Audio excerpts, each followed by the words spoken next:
Robbie Williams Rewind.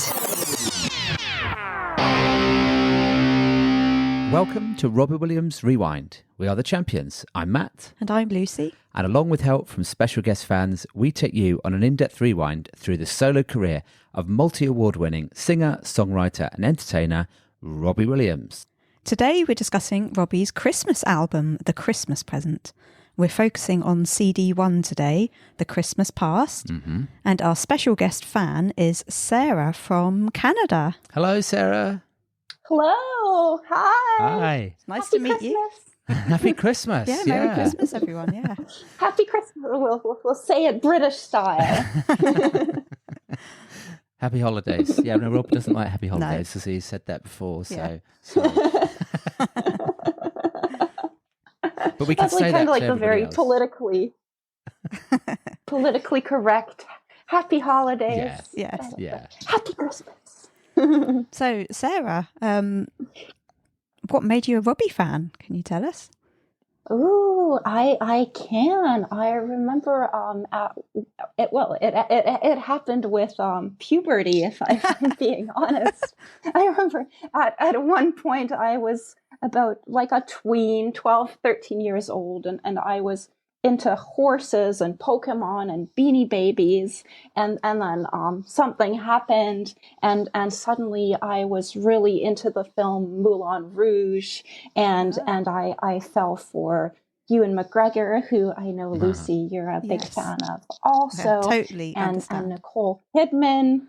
So I was captivated by both the leading lady of Moulin Rouge. I started watching a lot of entertainment television, and then a short time later, like while my peers were all like into Britney, Christina, I discovered like a slightly kind of more glam, more sophisticated lady pop star on Saturday Night Live in 2002, and that was Miss Kylie Minogue. Yeah. And I became obsessed with her pretty quick.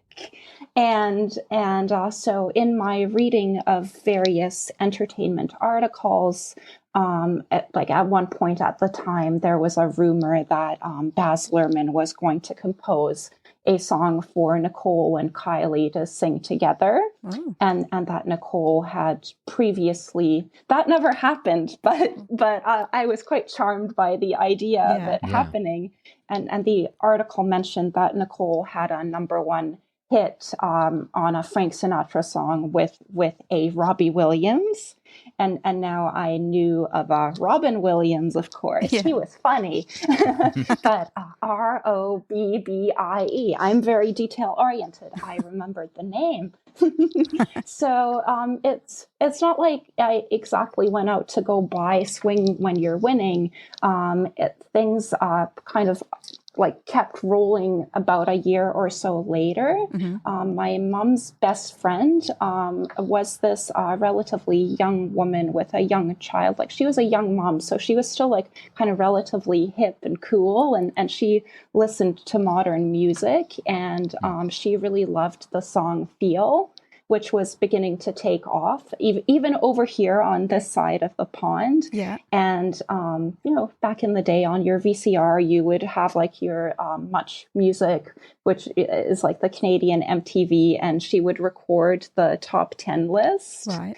And then this coincided with a very special episode of Jay Leno, where Jay himself wasn't the host, but he switched with like famous and beloved American newswoman Katie Couric. Like Jay did her morning show in New York, and she did his late night show in LA. Mm-hmm. And like I still remember this super clearly, because on the Friday before Jay left, Ewan McGregor was his guest promoting the film Down with Love. And before Ewan came on, Jay was hyping this special episode, and he was like, Robbie Williams from England is coming, and Katie described him as cheeky, like Jay like really gave like an extended introduction that Katie requested Robbie specifically, and I'm like, okay, Robbie Williams is going to be on this episode, and yeah, it aired, and I had never seen anything like it on American television in my like early days of discovering celebrity. Like, he sang Feel, and he was very hot, and he gave the other guest was Simon Cowell, who American Idol was very big then, and Simon was like in his full-on mean judge mode, and there was Robbie like gyrating over Simon's lap, and oh gosh. I definitely learned who Robbie Williams is, and then and my mom was also quite charmed, and then like maybe like a week or two later, she brought me her friend's tape of the Feel video with Daryl Hannah, which and that was filmed in Canada, in Alberta, and I just thought it was all so cool. And then that summer I bought Escapology, and couldn't really stop listening to it or singing along to it. Like, Sexed Up was my angsty teen jam. Why don't we I don't know if I can sing on this show, and I probably shouldn't because I can't really sing, but yeah, that was my jam. But like my Rob session, like full on, like that was fueled maybe the following year, 2004, when Much More Music aired the Robbie Williams Show TV special. Mm-hmm. And then on that, I discovered his songs outside of Escapology. Like, I really fell in love with No Regrets. Like, I still remember that performance of him lit in green, and like that like powerful dramatic look he gives the camera at the end, and like his cool black outfit and green eyes. Like, I always had like little hearts. And then Angels, like I really like I had kind of vaguely been a little bit familiar with Angels because like that Christmas before that summer, there was a special on TV called World Idol, where all the Idol winners from around the world competed against each other. Mm-hmm. And I think like the German guy like sang Angels, of course, because Robbie was big in Europe at the time. But yeah, other than that, I didn't really know Angels. So when Robbie performed it, just like this like epic anthem with this epic chorus, like, I was all into it. And then I kept adding CDs to my collection. And I bought the Nebworth DVD, and I did not have like an all-region DVD player. I watched it on my laptop, and I was just beside myself at like that level of bigness and the size of the audience and the size of his fame. And yeah, just his general like irreverence and sexiness, and combined at the time like with Ewan McGregor being this kind of like risque actor that wasn't shy or afraid of things like sex scenes and like being naked in films. And then there was Robbie being really edgy and gyrating over Simon's lap. And I was quite like young, 16, 17, but I thought like my tastes were so cool, and my stars were so edgy. And like my friends were like into Justin Timberlake and the Boys of Smallville. And yeah. Wow. And then in my like obsessive period, I was quite active on the BBC Stoke and Staffordshire message board. Right. Like, I wrote a lot of little posts on there that are still up there. Goodness me, I read some of them back and I cringe, but at the same time, they're like really cute. And I'm amazed that they're still online. At one point, I screenshotted a few of them, and I was going to post them in your group, but then I was like, oh my God. maybe one day I'll be brave enough, like if my episode is a hit, to share those. But maybe if people want to see those, they can request. See whether we want to see those. What a legacy you've created there. I know, and I thought, since you have a lot of listeners, like there are like some stans, and I use this term affectionately. I don't use it like in like that intense Eminem. Yeah. Yeah. Like I know what you use mean. it Yeah. affectionately. We're all a bunch of stans here. Yeah. We're among friends. Yeah, absolutely. There was like this like. There was this like kind of like really like emotive, endearing Portuguese lady also posting in BBC Stoke in Staffordshire named Maria do Mar. So I don't know if she's still with us or still in the fandom, but I wanted to give her a shout out because like I remember her posts and she was like, Robbie touched my heart and changed my life. Like they were just like really like emotive and touching. Yeah. Yeah, and I was also on the website Robbie's Radio a lot back then. Do you guys remember No, I don't Robbie's remember that one. Radio? No. Nice. Yeah, it was like back in 2005. There were a lot of fans from around the world on there, and I met a couple like still really close friends to this day. Two friends that I've got in Australia, through whom I've vicariously lived through a lot of Robbie tours. And finally, a really dear friend of mine in America, she was living in Texas at the time, and she loves Robbie so much. She even managed to meet him when he was playing some sort of charity soccer game in Iowa in 2007. So random. and yeah, like she wasn't a mom that far back, but she became a parent in recent years and had young kids, but she still made it to like 6 or 7 dates in Vegas from her home in Los Angeles. And I went to Vegas with her for one of those dates, and that was my big cathartic Robbie moment in March of 2019, and it was just like one of the greatest concert experiences in my life, like so much larger than life. And yeah, like I forgot to add one little detail around Vegas, because I don't know if we'll be coming back to that topic.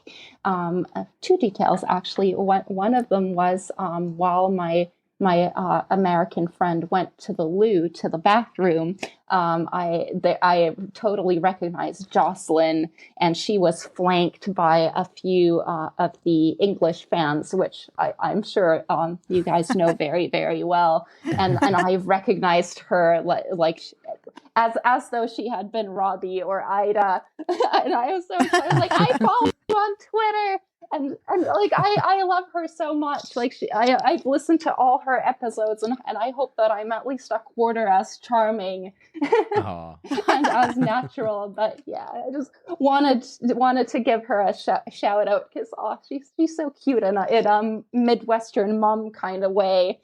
Yeah. When she's talking about Robbie. And then the other thing, in the lead up to buying tickets for Vegas, like I remember like that was like a really good week. Like I'm also a big fan of Robbie's buddy Rufus Wainwright.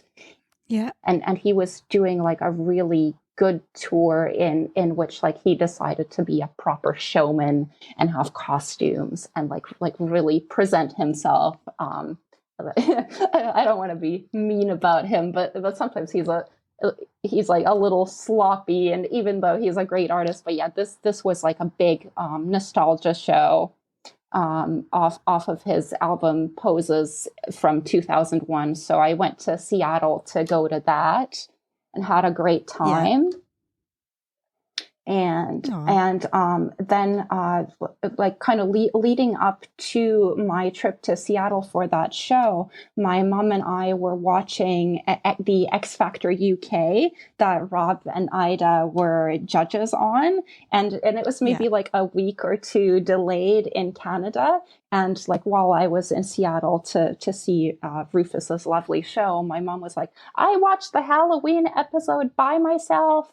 And meanwhile, on my way back on that train from Seattle to Vancouver, I spent like several sessions in the waiting room trying to get tickets to Vegas And eventually I did. And I was like, and I came back like on cloud 11. I was like, oh, the Rufus show was amazing. And I'm going to see Robbie. Oh my God, this is like the best weekend in my life as like a youth from 2001. and my mom was like, and my mom, I didn't realize, I guess, that Robbie had dressed as Simon for Halloween for that Halloween episode of X Factor. And she's like, oh, you won't believe it. They got Robbie totally ready for Vegas. His hair is shoe polish black. And I was like, what? But he didn't need to change that. He's been so hot, like on that entire judge's chair. So that's my mother trying to convince me that Robbie had this big Wayne Newton makeover. I'm like, no, Ma, that's Robbie dressed as Simon. With his trousers up around his waist. Yes, above his waist somewhere. Yeah. And like the infamous white shirt. Yes. Did you get to meet Robbie when he was in Vegas? No, just because I had spent so much money to get there and also see Rufus in Seattle. Both of them had photo op tickets. Now, I wish that I was rich enough to afford both the photo op tickets. That would have been fabulous. But because I like so many different artists so in depth, I feel like maybe with no photo op, it puts everybody on a relatively equal playing field. Yeah. But I will tell you, I did meet Ewan McGregor a few years back when he was performing on Broadway. So that's my big celebrity stan moment. Yeah, the photo's on Twitter. You can see it. Oh, is it? Oh, I'll have to find that. Wow. We're going to end up spending the whole episode about Ewan McGregor if we're not careful here. Lucy absolutely loves him. He's a gentleman and so photogenic. Oh, yeah.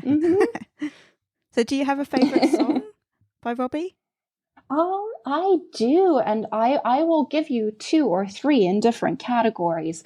I would say my favorite song of his is probably Feel, in that I think that it's like stood the test of time and is still very fresh and sophisticated and not dated in any way. And I would love to hear that like alleged Tina Turner version that Robbie says exists in the book Reveal. And close behind Feel is probably Come Undone, No Regrets. And then I also have a soft spot for like one of his B-sides, this song called Chemical Devotion. I think that's quite edgy and like an interesting song about addiction. Yeah, and like I myself, like I work in the field of addictions and mental health, and I just like really like the raw lyrics of that. And yeah. Wow, interesting. What about a favorite video? Oh my! Oh, Robbie's made so many great videos. He is to blame for me turning into a right night owl. Like when I was in university writing my papers, I'd be doing that in the middle of the night with the much more music video flow on in the background. And like my primary purpose in doing that was hunting for his videos so I could record them on my VCR.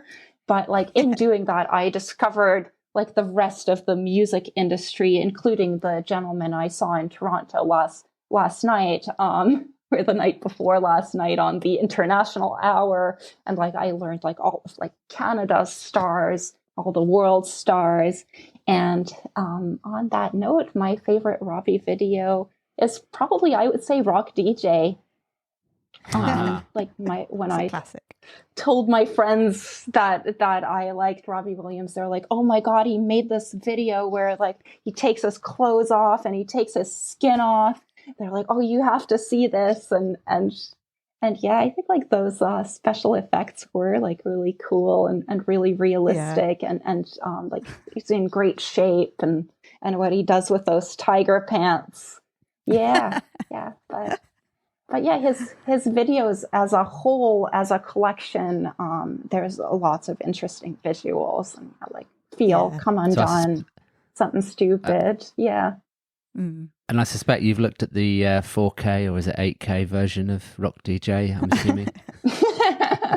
I'm sure I have. I think prior to Vegas, I had my whole Robbie retrospective going.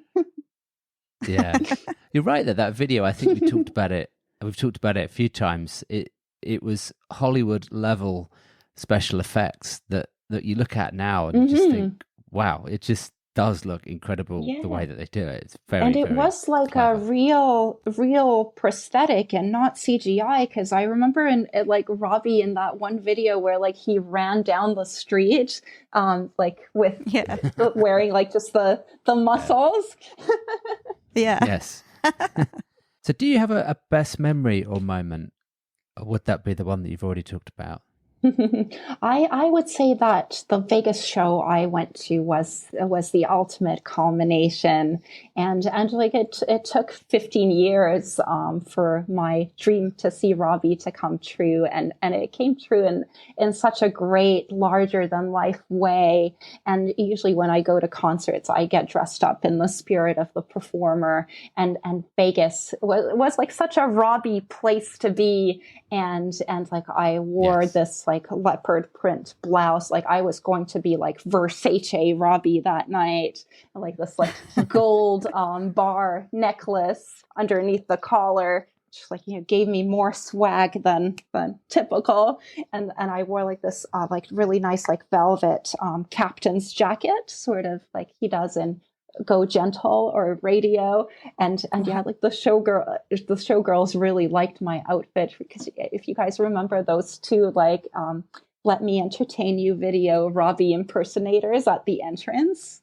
Like, I walked up to them and struck that pose with my one hand in the air, and like everyone was looking, and the showgirls were like, "That's a great outfit," and there I was like kind of doing my best Robbie with the fake Robbies, and then the show began, and the like those like drums at the beginning, just before or just after the anthem of Robbie, and I was singing along at the top of my lungs to that, and I wore like these really high spike heels by the end of the night, after standing the whole night through. I think I took them off just before he sang something stupid, and he was like, "Relax, the next one's a ballad."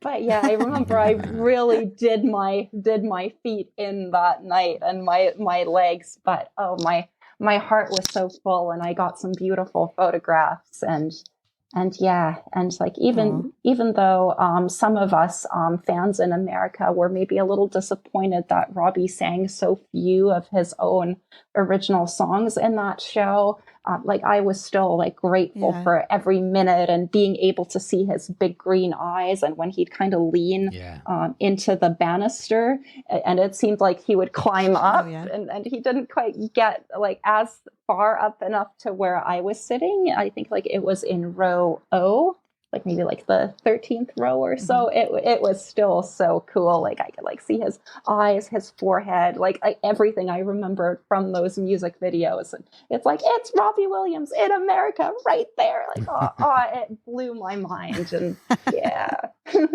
I'm so grateful that he did that for us. Like true bucket list experience. Yeah. Well, maybe he'll be back there one day. I think he's got a lot of projects on at the moment, but you never know. Yeah.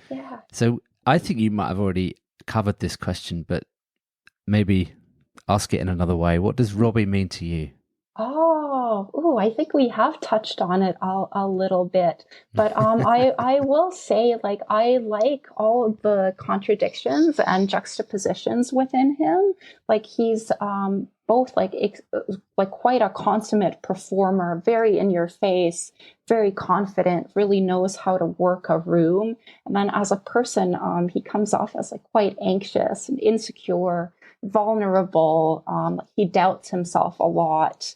And I think like it's that combo of vulnerability and irreverence, and like he also like doesn't like really hide behind any veneers. Like through the years, like there have been periods when he's looked great and when he's looked not so great. And I think he's come through the other side of all his various adventures in life and like really become a true daddy, like, yeah, a mature celebrity man that like carries his age and legacy well. And we're all just like, ah, yes, daddy, yeah. Yeah. And if there was one question you could ask him, what might it be? Oh gosh, that would be really putting things on the spot. But I would be inclined, especially in the context of my experience this weekend, Robbie, when is your big American arena show in LA? I'd be like on the first plane to my friend's place, Staples Center. Let's do it. Either that or like a new Vegas residency that's kind of like the 25 tour that focuses on all the chapters of his career. Yeah. Oh, that would be cool. Yeah. Good idea. Yeah. And Come on, Rob. Yes. Sarah's asked, you need to deliver. I'd be hunting far and wide for just the perfect, like, dressy soccer jersey type top to wear to that. Yeah. And then, can you tell us what it's like being a Canadian fan? You know, is he famous in Canada? How is he perceived? That is interesting. Like, I wouldn't say he's a household name, but every now and then there are folks that know who he is, either because they're British or European, or they travel a lot or were into music at some point. And like in the 2000s, there was like a kind of very cool community newspaper here called the Georgia Straight, which still publishes, although it isn't what it used to be. And like back in the day, it had like much more genuine artistic content. And it even had like an album chart of local CD sales. And like Robbie's albums, like his greatest hits and Intensive Care would chart on there. Yeah. And then I think like also in the 2000s and when I was younger, I was like really fascinated by the bigness of big stars and like who like played these massive stadiums in Europe. And then as like I matured and my musical taste matured and I got into people like Rufus who play smaller theaters kind of everywhere, like it made me think about like your validation as a star. Like, do you really need to make it to stadiums and arenas to be validated? Or like, can you humble yourself enough to play theaters in some markets and get your music out to people? So yeah, that kind of raised like an interesting question of how to approach your career. And it's like is the objective really to make a lot of money in the equivalent of doing an entire tour in one night in a stadium, like that new Elvis movie raises? Or like, do you like really love performing and getting your music out there to new audiences and like would be willing to take on coming to cities you've never been to before? Yeah. Wow. Thank you for sharing all of that with us, Sarah. We've got an insight into your fandom and into how Robbie's perceived in Canada. Yeah. And cool. until I went to Vegas, I lived through so many of his tours vicariously, either through my Australian friends or my European relatives. Like I'm originally from Bosnia, and I remember it was a big deal when Robbie played Belgrade on the I think it was the Let Me Entertain, or the tour that he did in 2015 when he had the bleach blonde hair. Yeah. Was that the Let Me Entertain You tour? Yeah, the Let Me Entertain You tour. Yeah, his coming to Belgrade was a big deal. And yes, like whether like it's in Germany or in Serbia or in Australia, I just like it was also bittersweet. So yeah, brings me back to Vegas. I'm so grateful that he did that. And yeah, I can say that now that I've hit pretty much 95% of having seen everybody that I wanted to see when I was just like a dreamer a teenage dreamer in my room. Yeah. Oh, that's good to hear. Good to hear. And we also know that you love Christmas. So you are on the right episode with us. Because today we're going to be talking about the Christmas present. Yeah, exciting. Starting off with past. Mm-hmm. Yeah. All right.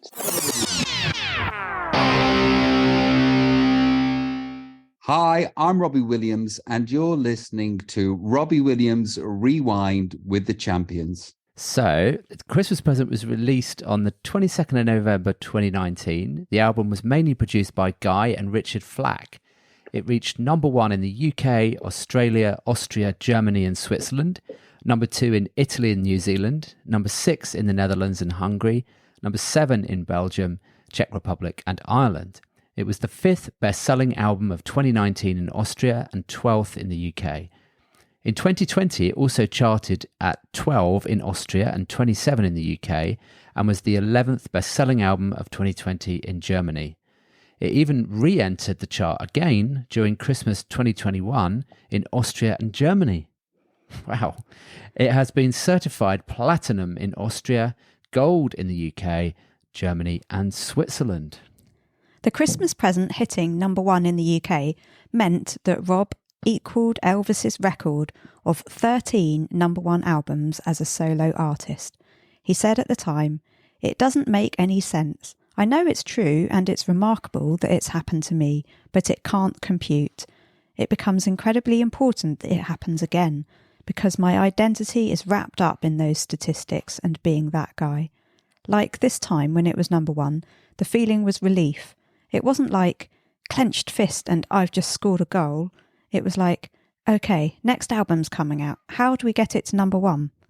He had said he would celebrate being number 1 by running around the garden naked.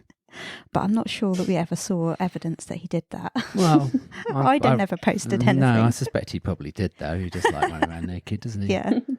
It's not that cold in the winter in Los Angeles. Exactly. Yeah. Exactly.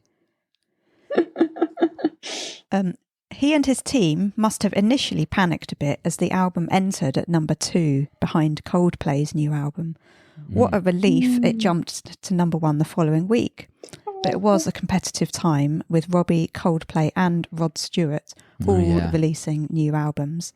And at least they all got to number 1, although Rod, and that's Rod Stewart, not our Rob, held his position for 3 weeks when he got there, and Rod ended up with the Christmas number 1 album. But anyway, Rob got his number 1, so that was all that mattered. Bit bittersweet because he's good friends with Rod, sorry. It's confusing. Rob is good friends with Rod, and the other way around. And there's a little bit of Rod on Rob's album too, on this. Yes. Too. Yeah, there is.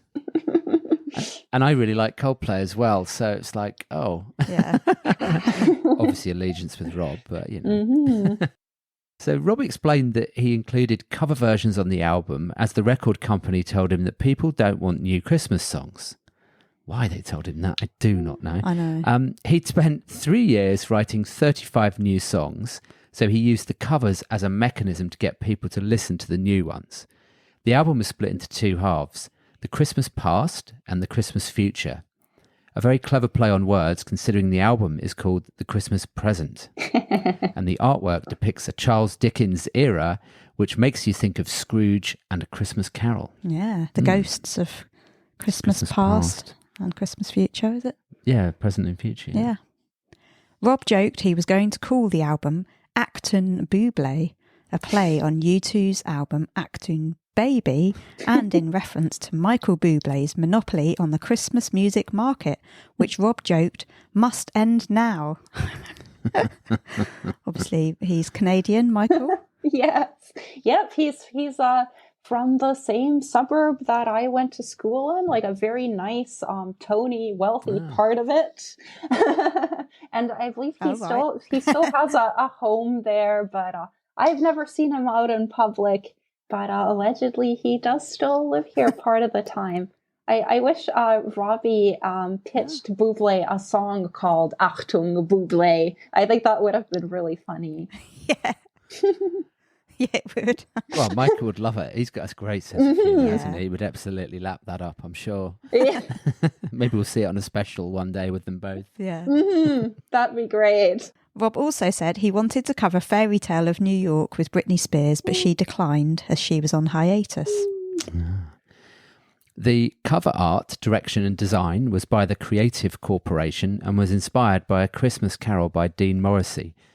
Robert said that Ida came up with the ideas for the cover. LMA Choir from his category on the X Factor sung on Winter Wonderland, Coco's Christmas Lullaby, Rudolph, Santa Baby and Soul Transmission. What an opportunity for them. Yeah. I did not realize they were the choir, which kind of adds a nice cohesion to On this some of them, disc. yeah. Yeah. It does, yeah. Mm-hmm. And what about the cover? Isn't it cool? Don't we just love it? And all the pictures inside. It's so nice, isn't it? The CD is basically a book, isn't it? It's nice. Yeah. Well, the deluxe one, I The think there's deluxe like a one. standard, which is just Wow, normal. who in the fans has got a standard? It's very It's British. very, very nice. yeah, with all the sort of yeah, it is, isn't it? Mm-hmm. And, Yeah, it's all and the British family names is on all the shops and Robbie's everything. brand. Yeah, Yeah, I do like the names. Yeah, Conway Travel, Gwen's Crab Shack. I'm sure there's a bit of an in joke there about having crabs or something. Jan's and Bloomers. Jan's Bloomers. Who's J&B? J&B's boutique. Don't That know. must be someone in the family or someone that they know. Yeah. I was trying to work that out earlier on. I'm sure one of the listeners will know, was worked out who that is. Yeah, And to add to what Robbie means for me, also like his way with words and his lyrics and his wordplay, I think like he taught me like another level of English, which like, and I have a huge soft spot for the way that British people have their unique cleverness and humor, and Robbie has kept that going for decades now, and I love it. I appreciate it so much. oh. Yeah. Rob said on his podcast with Ida, At Home with the Williamses, normally I've noticed with the last 3 albums, we produce it, it's finished, then we go, what's going to be the single? And we haven't got one. With this one, there's 6 or 7 that could be singles. I've never had that before in my career, which means that I must have made my best work. On his track by track, he said, this album, although it's a Christmas album, could be and should be and is a standalone Robbie Williams album. It's not just your archetypal, let's think up the best covers and throw them at the world. This is in the same vein as Escapology. I think that if this album followed Escapology, that would make total sense. It's a shame that maybe it won't have a life outside of November and December, because I think it deserves it. I also think it's the best thing I've ever done. Manager Michael told Music Week, we had more or less 5 weeks to promote an album, when usually it would take 4 to 5 months. So we had to be smart from a marketing point of view and use all the tools at our disposal. We don't have a day off between now and Christmas. We have 2 shows at Wembley, 1 special for UK TV, and various other international broadcasters. And of course, we're going everywhere on TV. The difficult thing with a Christmas album, especially when it comes to 2 records, is to get everyone to listen to all the songs and turn them into classics. But I'm sure Time for Change, which is the main focus of this whole campaign, will become a classic. Manish Arora, co-MD of Columbia Records UK, told Music Week, we knew that presenting Christmas songs in October when the album was announced wouldn't work, and doing a pre-release promo would be out of place even in early November. So we focused on advertising the album on social media.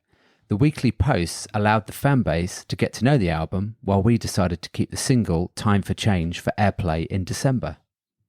In a German 2019 interview, Rob said, I will be promoting this Christmas album again next year, and for this purpose I have kept 7 songs.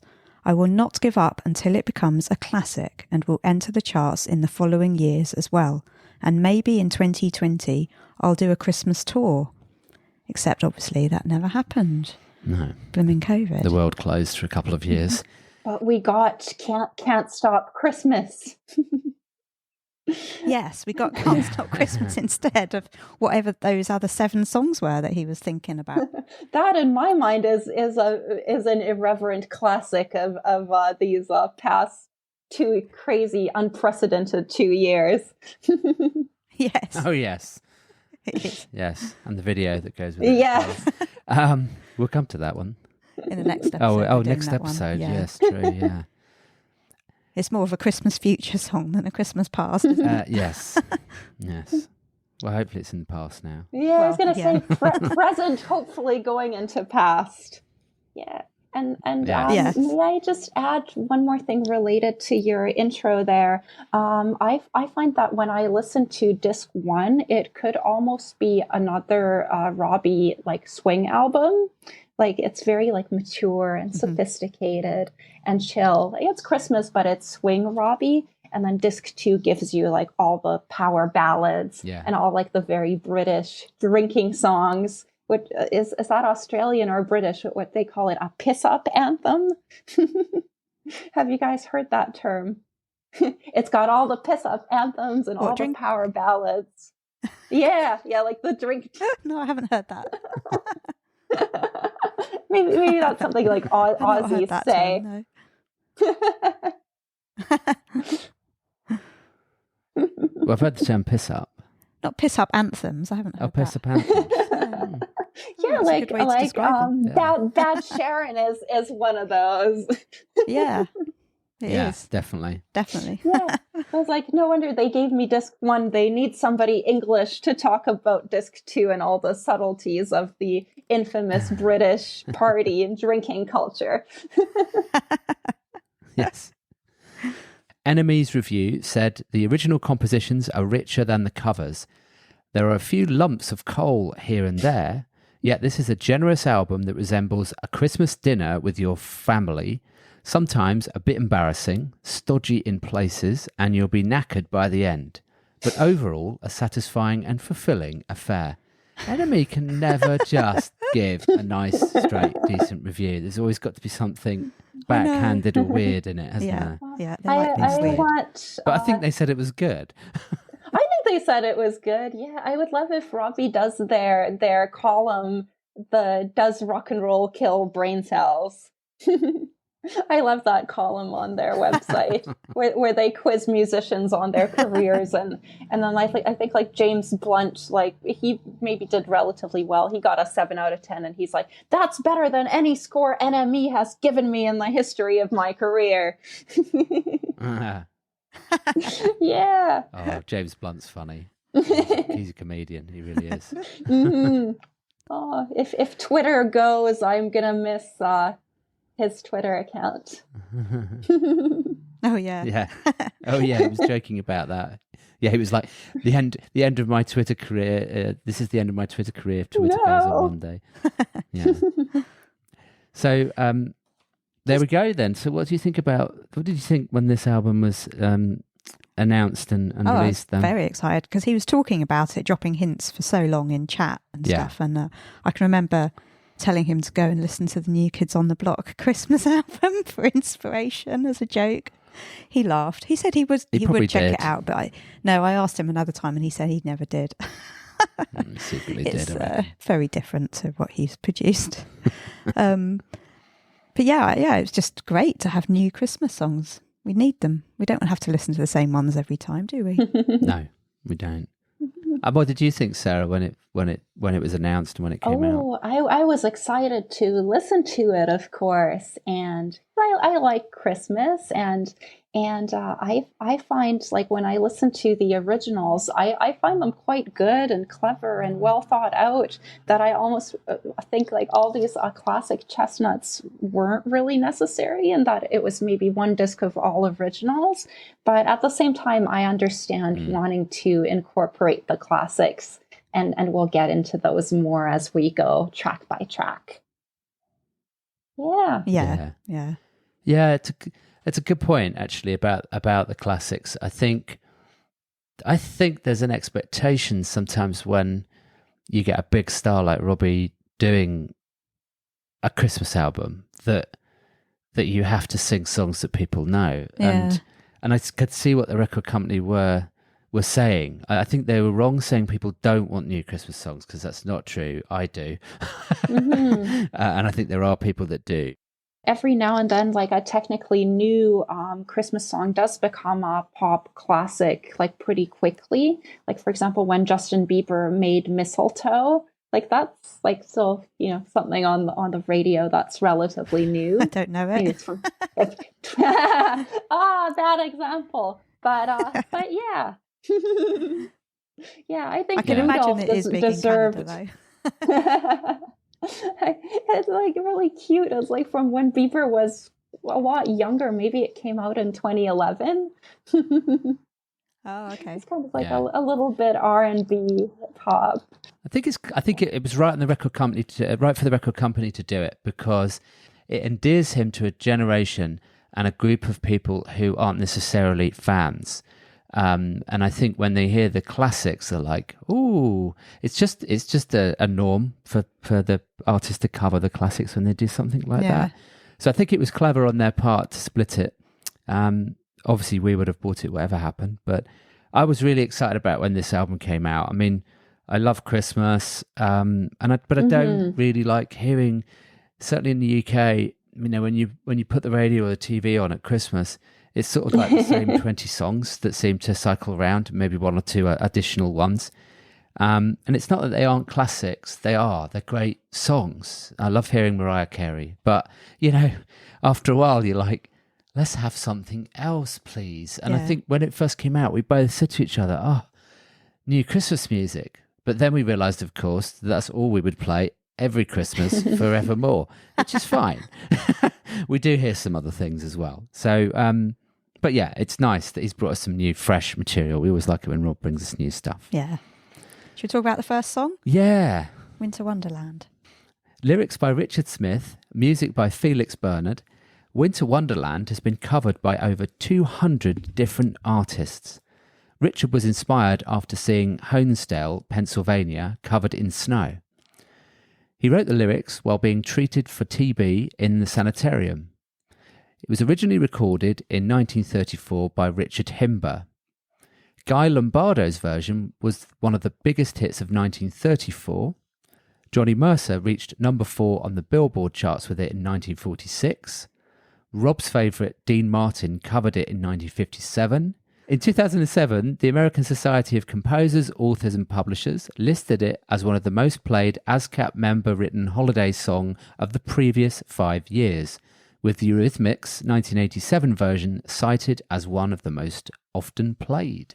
Rob said it's those lyrics that become the fabric of your life, and one of those is, "In the meadow we can build a snowman and pretend its name is Parson Brown. He'll say, 'Are you married?' We'll say, 'No, man,' but you can do the job when you're in town." I love that. Just that bit makes the whole song for me.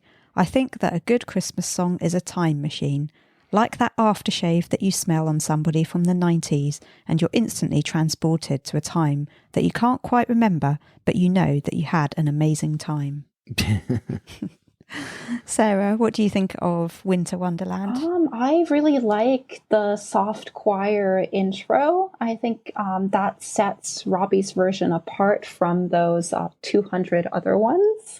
And he starts off with a classic, and he respects the I think like the classic history and form of the song, and we frolic and play in the Eskimo way. As a Canadian, I don't think it's cool to say Eskimo anymore, but this was written in 1934 or whatever, so we'll let it pass. But I wonder what frolic and play in the Inuit way isn't much better either. So I'd be interested to see what they change that to. Yeah, very like nice old school vocals, old school instrumentation. Yeah. Matt? Yeah, this song reminds me for some reason of when we went to that supposed secret gig in London's Hyde Park. Yeah. Which I think we talk about later on. Yeah, we will, yeah. Yeah, really enjoyed that, but we'll come on to that.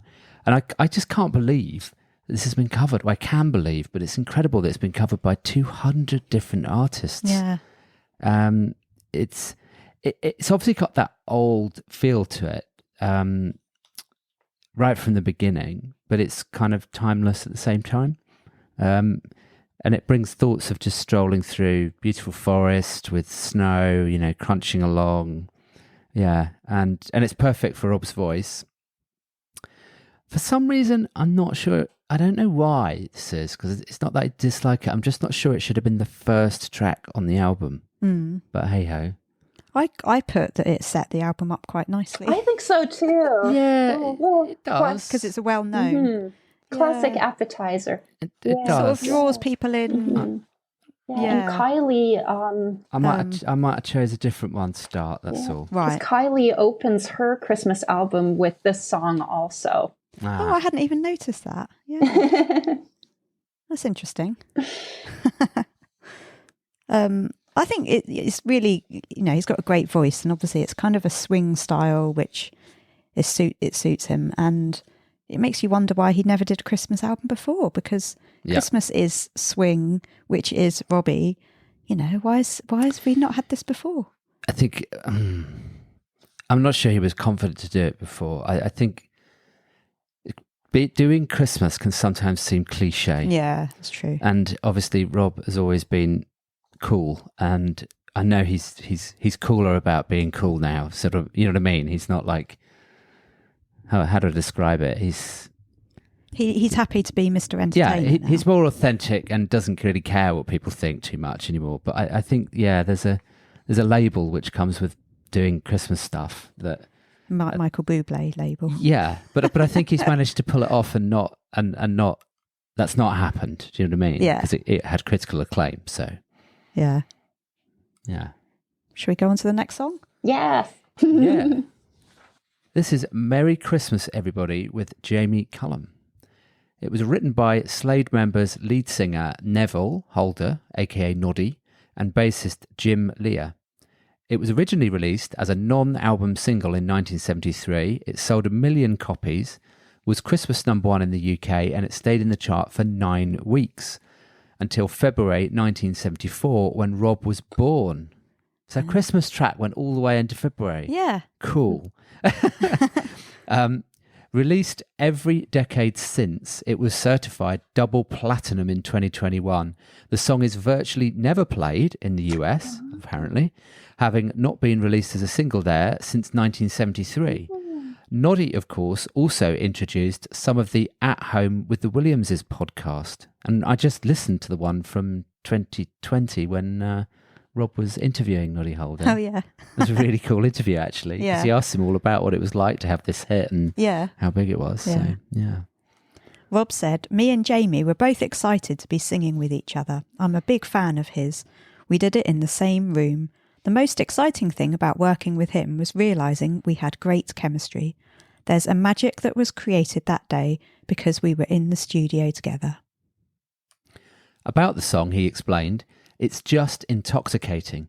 This is the time machine to the pub where we're all on a level, kings and paupers, and everybody has filled in all of the blanks with 5 pints, and here we are, all enjoying each other's company and the revelry that is attached to being a grown-up and being allowed to be naughty." Robbie and Jamie sung this together on the Not the Robbie Williams Christmas Show and the Royal Variety Show in 2019, then on The One Show in 2020. A video was released on the 14th of November, which was created by Electric Light Studios and directed by Dan Massey, who has also directed videos for Ed Sheeran, Taylor Swift and Rag and Bone Man, among others. So, Matt, what do you think of Merry Christmas, Everybody?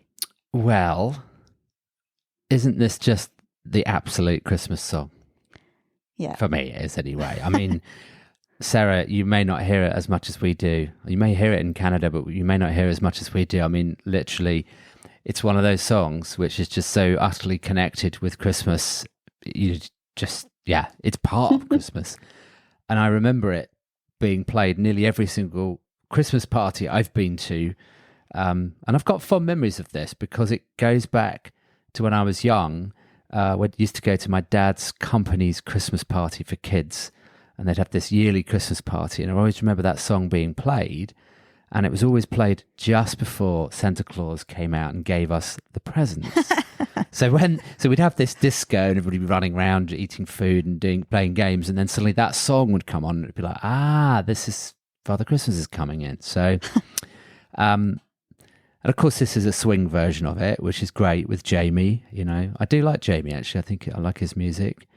But I have to say this, sorry Robbie, you can't really beat the original. No. But they've done a really great job because it's different. It's different. They've changed it into different styles, so you also can't compare them either. So I'm not saying that. Especially when Noddy Holder shouts, "It's Christmas!" Yeah. So an according, I looked this little factoid up because I haven't done a factoid for a while. According to Radio X in 2021, they reckon that Noddy Holder racks up more royalties than any other Christmas song in the UK, an estimated £500,000 a year. That's £500,000. Although the figure is rumoured to be closer to £1 million. My God. In reality. Wow. That is some song. So yeah, not a bad retirement nest egg, is it? No. Sarah? Ooh, with everything that you've said there, Matt, it provides some great context because for all my love of Christmas music and Christmas radio, I had never heard this song before Robbie and Jamie Cullum's version. And I wondered, is this an original? Is this a cover? Because there is a specific British vibe to it. And I think it's great. It's jovial. It feels like, a happy buzz after a couple of drinks. Not quite the piss up level of some of the songs on disc 2, but, the happy, cheery buzz. And I thought the performance on the not Robbie Williams Christmas special was absolutely cracking.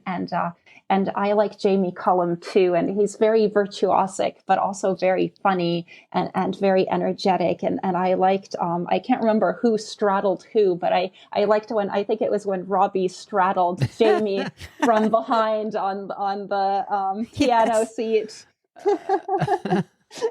Yeah. He's like, my man they've got good crush. chemistry together. So Jamie is Robbie's man crush, and Rufus is his showbiz boyfriend.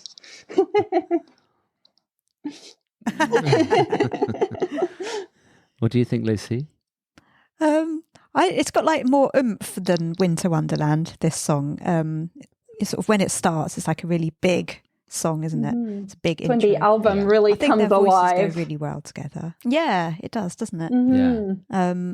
I had never noticed this before, but the lyrics say, "When you land upon your head and you've been slayed." And obviously it was originally by Slade. I like their cheesy "Merry Christmas, mate," and to you at That's the end. cute. When I listen to this song, sometimes I think they're being really sincere and really earnest. And then at other times I'm like, are they being sarcastic? Is everybody really having fun? Is this from the Thatcher era? Yeah. What do you two think about that? The interpretation.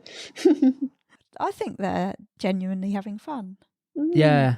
Yeah, I mean, Noddy Holder from Slade, who originally wrote the song with Jim Lear, was always he's still with us. He's a tongue-in-cheek kind of guy, so very funny. He's done a little bit of acting in his time, so I think but I think they genuinely mean it. I don't know. They had no idea this song was going to get as big as it did. No, I mean, it's just an absolute institution for anyone globally that's listening to the podcast. It's very hard to actually describe how big this song is in the UK at Christmas. You hear it everywhere. Yeah. But you don't get bored of it because it's just such a well-written song. And so what they've done to it here is, I think, added another dimension to what was already a great song. I don't know whether you saw when they sung it together on the one show, but it was just Jamie on the piano because it was in 2020. They had COVID restrictions, so there was hardly anyone in the studio. So it was just Jamie on the piano and then Robbie singing. And at one point he came in at the wrong bit, or so he thought, but then actually I think he was correct. And so Jamie kept on singing it. So Jamie had to jump in and help him. And then Rob styled it out, looked down the camera with a grin and just said, "Jazz." But Rob did look a bit embarrassed. Jazz is not meant to be perfect. pop is very slick, while jazz Exactly. allows that's for. true.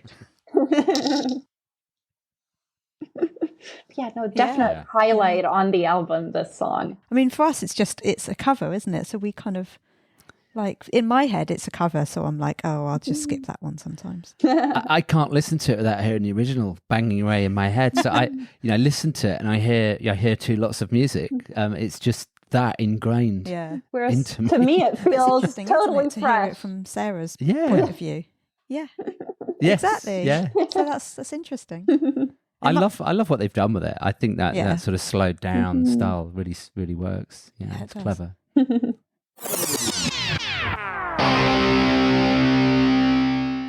Hi, I'm Robbie Williams, and you're listening to Robbie Williams Rewind with the Champions. So let's move on to our next song. Yeah. Let It Snow, Let It Snow, Let It Snow. Written in Hollywood during a heatwave with music by Jule Stein and lyrics by Sammy Kahn, it's considered a Christmas song despite not mentioning it. In the Southern Hemisphere, it can apparently be heard being played during their winter of June, July, August, which is interesting. It was first recorded by Vaughn Monroe and reached number 1 on the Billboard chart in February 1946. It's also been covered by Bing Crosby, Frank Sinatra, Dean Martin and Rod Stewart. Rob said the lyric just suggests literally being snowed in. There's nothing you can do.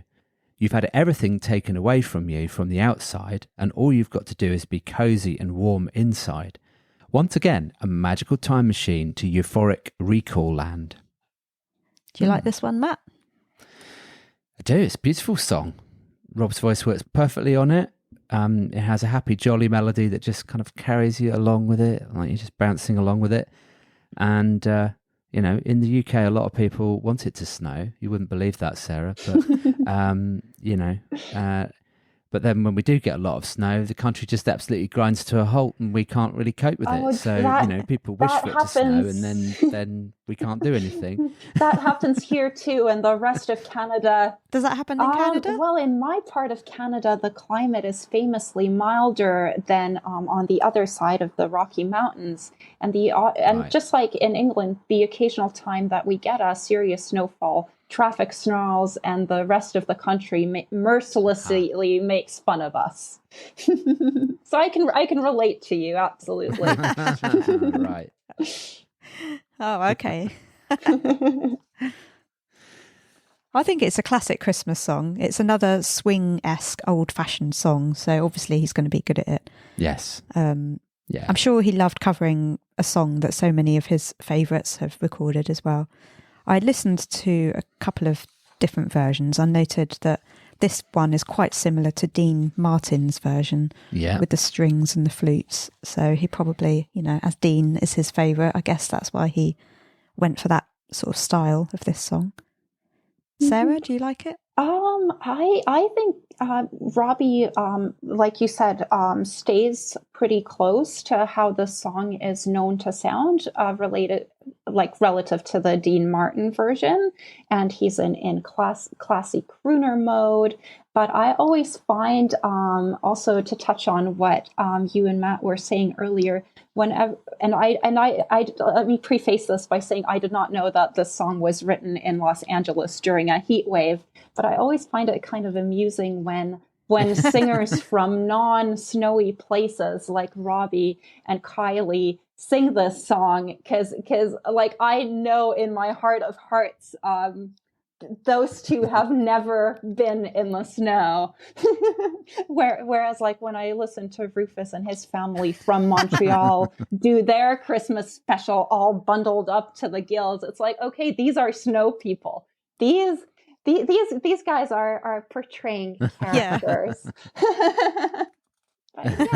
You respected the classic and the origin, but when we go to the next song, I think that is his best classic chestnut on this entire record. But I'll hand that over to you guys. Well, that's a great introduction to the next song, which he calls the Christmas song, but it is chestnuts roasting. In actual fact. So written by Robert Wells and Mel Torme during a hot July day, another hot day, in an effort to keep cool by thinking cool.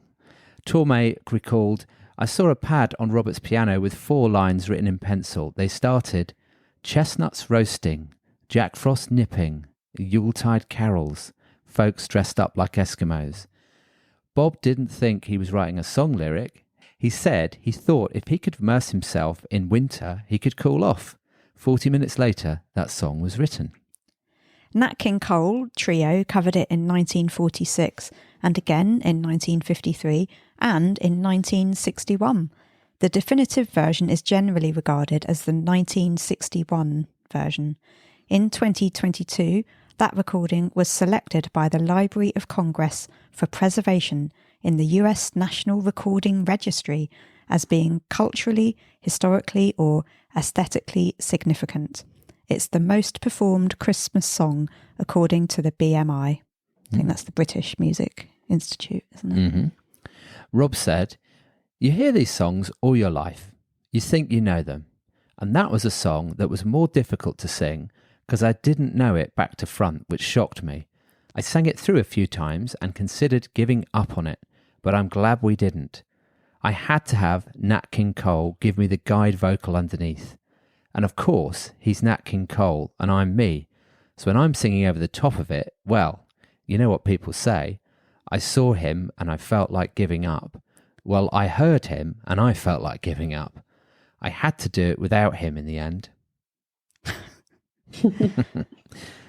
So I think we have to go to Sarah first for this one. Because, you know, it's giving that lead in. You did, It's giving a bit of a hint that you might like this song. What do you think? I do. What I find really makes Robbie's version here is that the arrangement is very sophisticated and like it's almost like something like from a Lana Del Rey album, like very cinematic, very different from Robbie's usual music. Because I find with so many of his swing songs, there's still a subtle hint of like pop style and that this is Robbie Williams. But here I think he's like really truthful to that like old Hollywood chill feel. And I find that you can put this on a playlist and like play it at your like sophisticated, classy dinner party with like your other selections. And I think like your guests, your sophisticated guests would be surprised to find that this is Robbie Williams. If you put him alongside John Legend, like all those like smooth, that's what I like about Robbie's version here. The arrangement. Yeah. Was that Guy Chambers' doing? Yeah, Guy's the best. Yeah, he is. What do you think, Lucy? Well, it's another classic Christmas song. But we've had 4 covers in a row now. Oh. And I'm just, you know, by this point, you're itching for a Robbie original. It's coming, yeah. You've never been known to start halfway through the Well, first that's one, what I have was you, gonna Lucy? Or did you not want me to confess. mention that? To be completely honest, sometimes when I put this album on, you know, around Christmas time, I might start it at Coco's Christmas Lullaby or even Rudolph. As if the first few songs don't exist. Because it's like, well, they're just covers. I just want to get to Robbie, so I'm just going to go straight to what I love. You totally respect the first 4. Oh yeah, so do it's I. Not that I don't like I've them. been it's known, just after I found out that you were doing it, I've been known to do it as well now. It is a bit naughty, but you know, I just like the Robbie original songs. But also, this song reminds me of Rob singing Every Time We Say Goodbye 25 years ago as a B-side. Something about the style, the classy, simple, you know, way it's been arranged. Yeah. A line that I like is, and every mother's child is going to spy to see if reindeer really know how to fly. And to kids from 1 to 92. It's very piano bar background kind of music, kind of, you know, as you said, Sarah, ideal for Christmas lunch or a dinner party. And it sort of fills the stereotypical Michael Bublé Christmas album type tick box, doesn't it? It does. Matt, what do you think? Yeah, I mean, you two have said most of it really already. It's got a very dreamy sort of orchestral start to this one, which I really like. It feels like To me, it feels like a Sunday afternoon song, and we're recording this on a Sunday afternoon, and the fire is extremely hot in front of us. So it kind of feels like that song.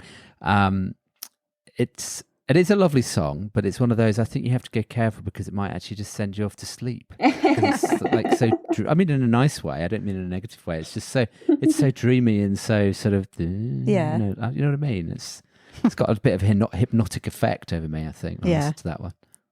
That's what people say about that kind of style of music if they're not really into, oh, it's so sleepy. No, this is class. You take your martini, you sip it slowly, like you're in the 1940s. Yeah. So shall we move on to our next one then? Yeah. Coco's Christmas Lullaby. This is an original, Lucy. Yes. Think about this. Thank goodness. Good. Originals. Written by Rob, Calvin, Rich and Danny. Rob said, it's an Ovaltine, or it's a chamomile. It's a soporific, cozy and warm, the perfect way to send your children off to sleep the night before Christmas.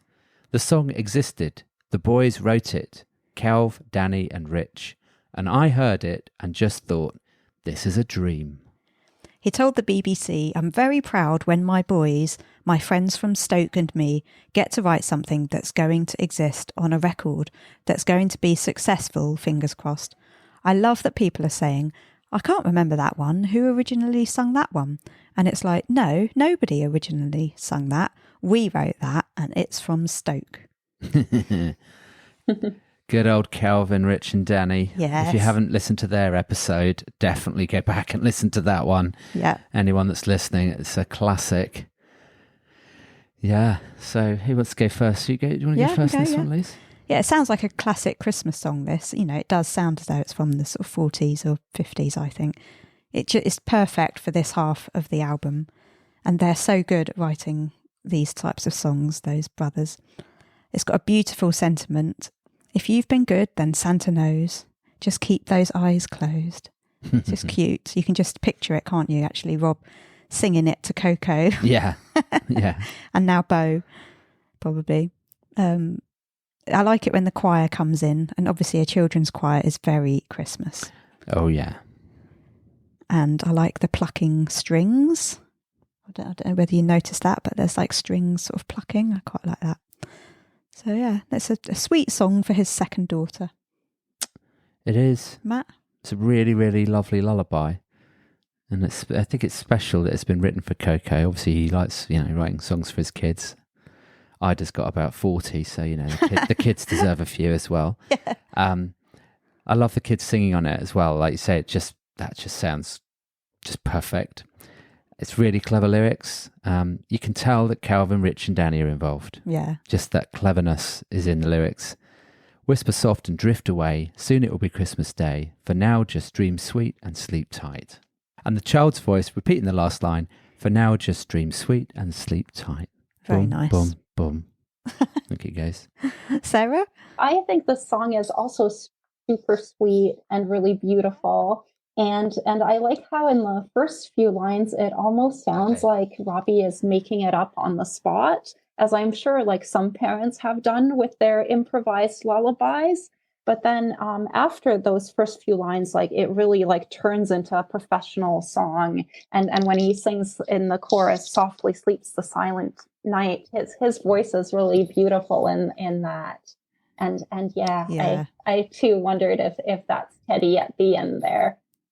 Yeah.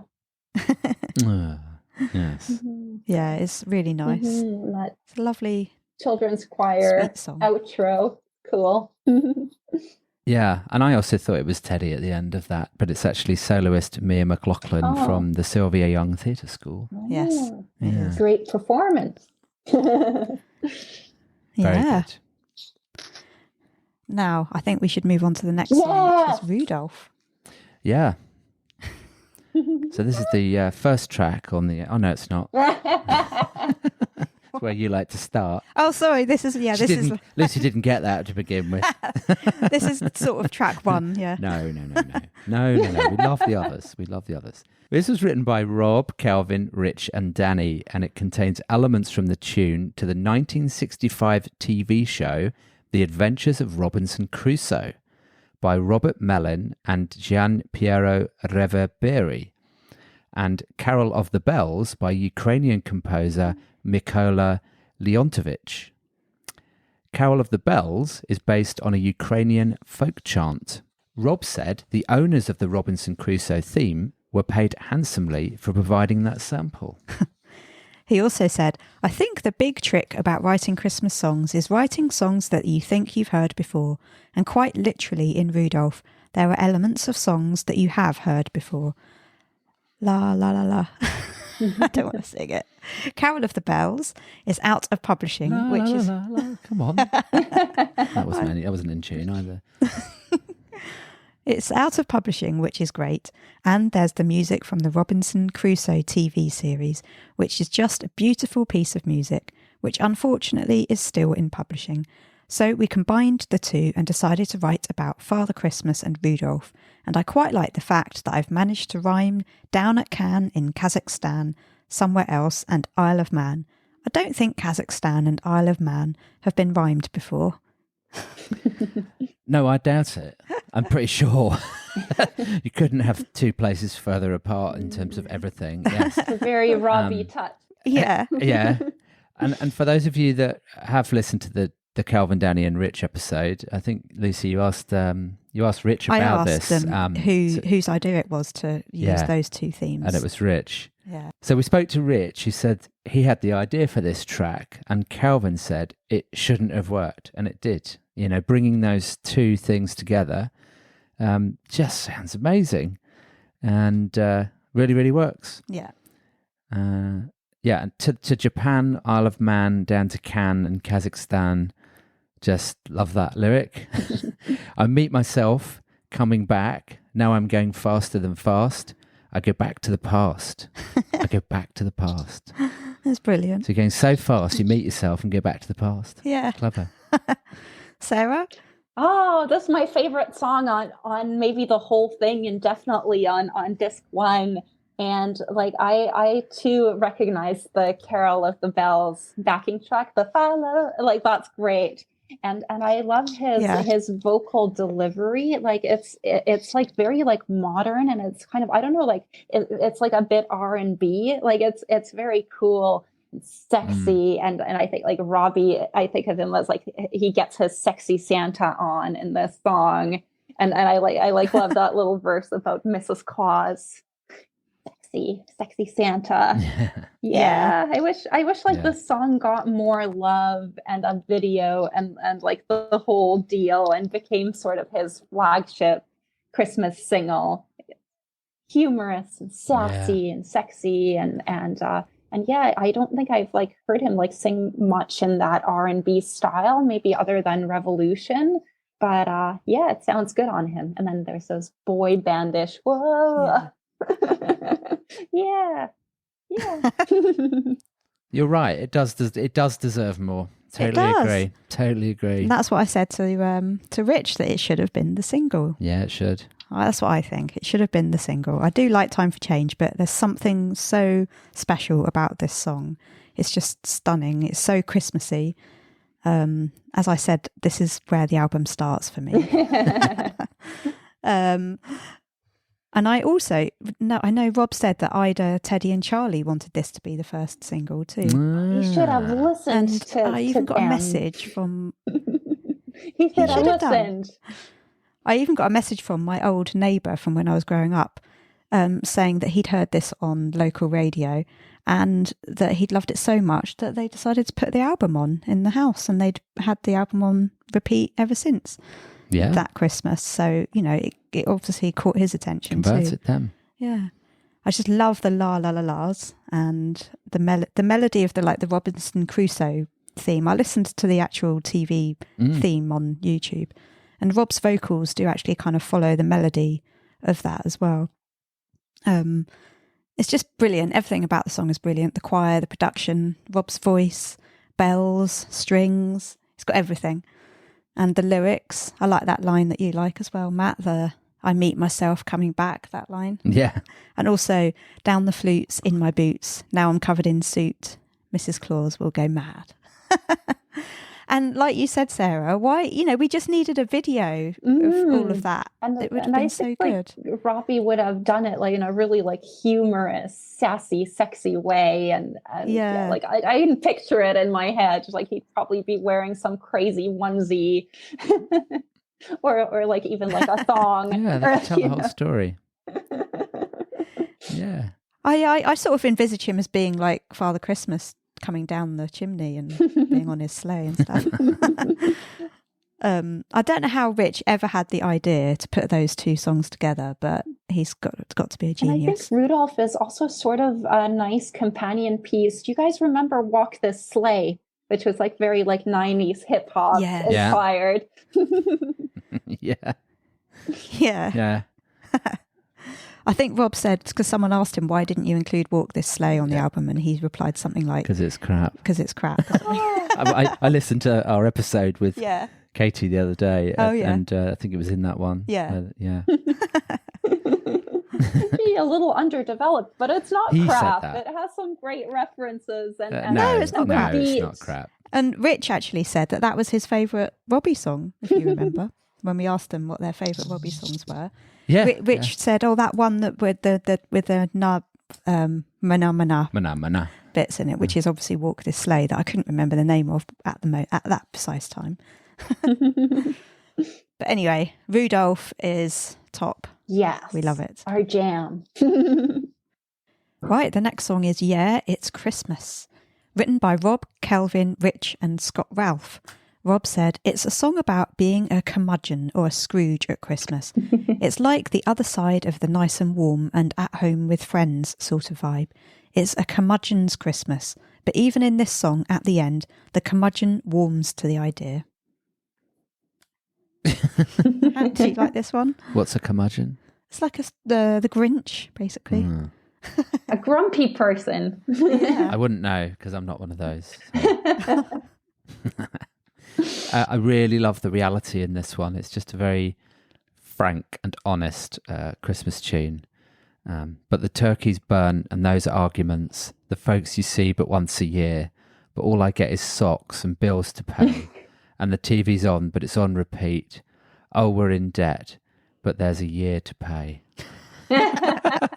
I mean, yeah. It's just quite brilliant, a realistic isn't it? Christmas song, isn't it? Yeah, the lyrics are so good. It does actually remind me a bit of my parents. Not that my dad is a curmudgeon, but my mum is so obsessed with Christmas Oh, yeah. that, he just gets annoyed about it because it's like everything has to be perfect. And Perfect it has is to be the definitely the same word. traditions every year. Do this on this day, eat this on this day, blah, blah, blah. A tree in this room, a tree in that room, Yeah, a like tree in the 5 other trees. Yeah. And he's just like, it's all just too much. Can I just sit and watch the sport? Yeah. Well, he likes to see the family. I know he likes that, but I don't think he doesn't appreciate all the stress and hassle that everything else brings with it. And also I wondered, the red suited bearded fat man is on his way. Is it PC to call Father Christmas fat? Not anymore. No, I didn't think it was. No. Don't body shame Santa. No. He's just horizontally challenged. Is that what you call it? I don't know. That's even worse, isn't it?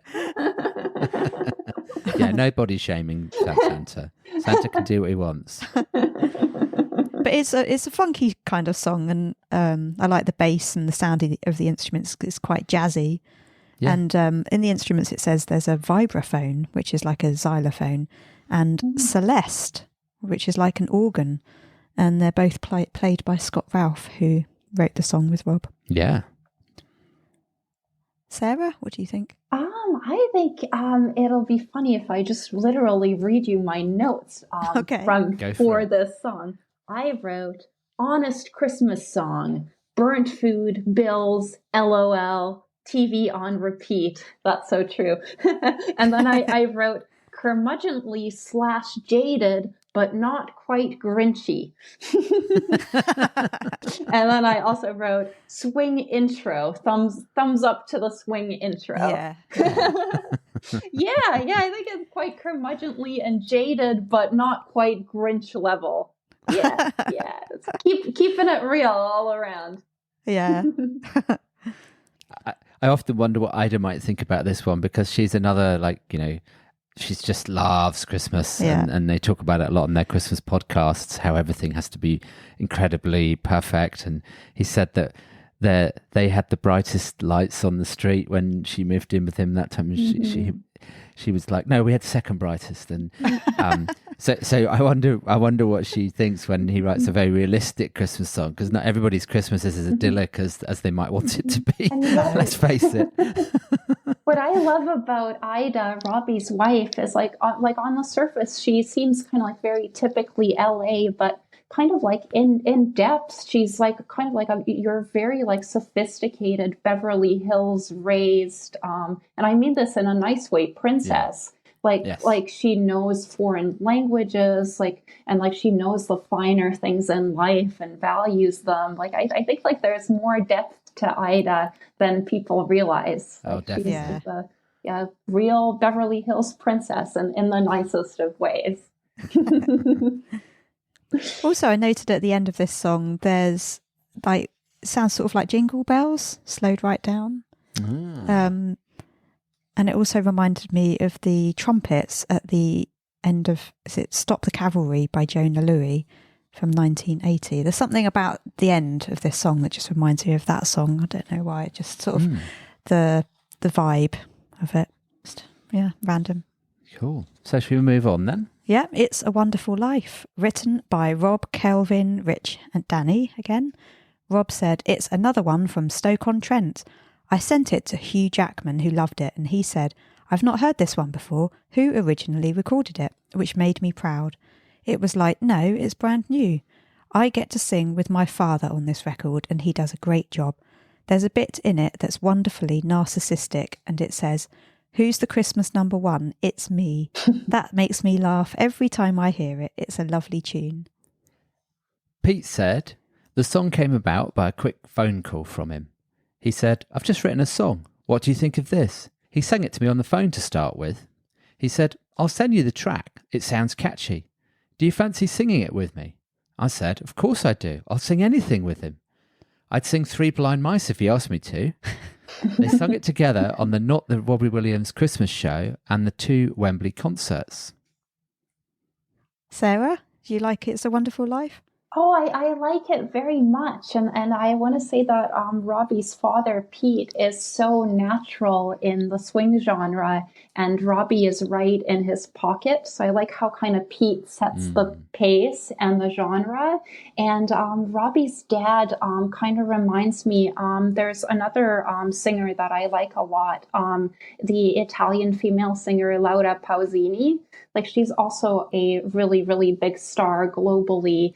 And I saw her on tour back in 2009.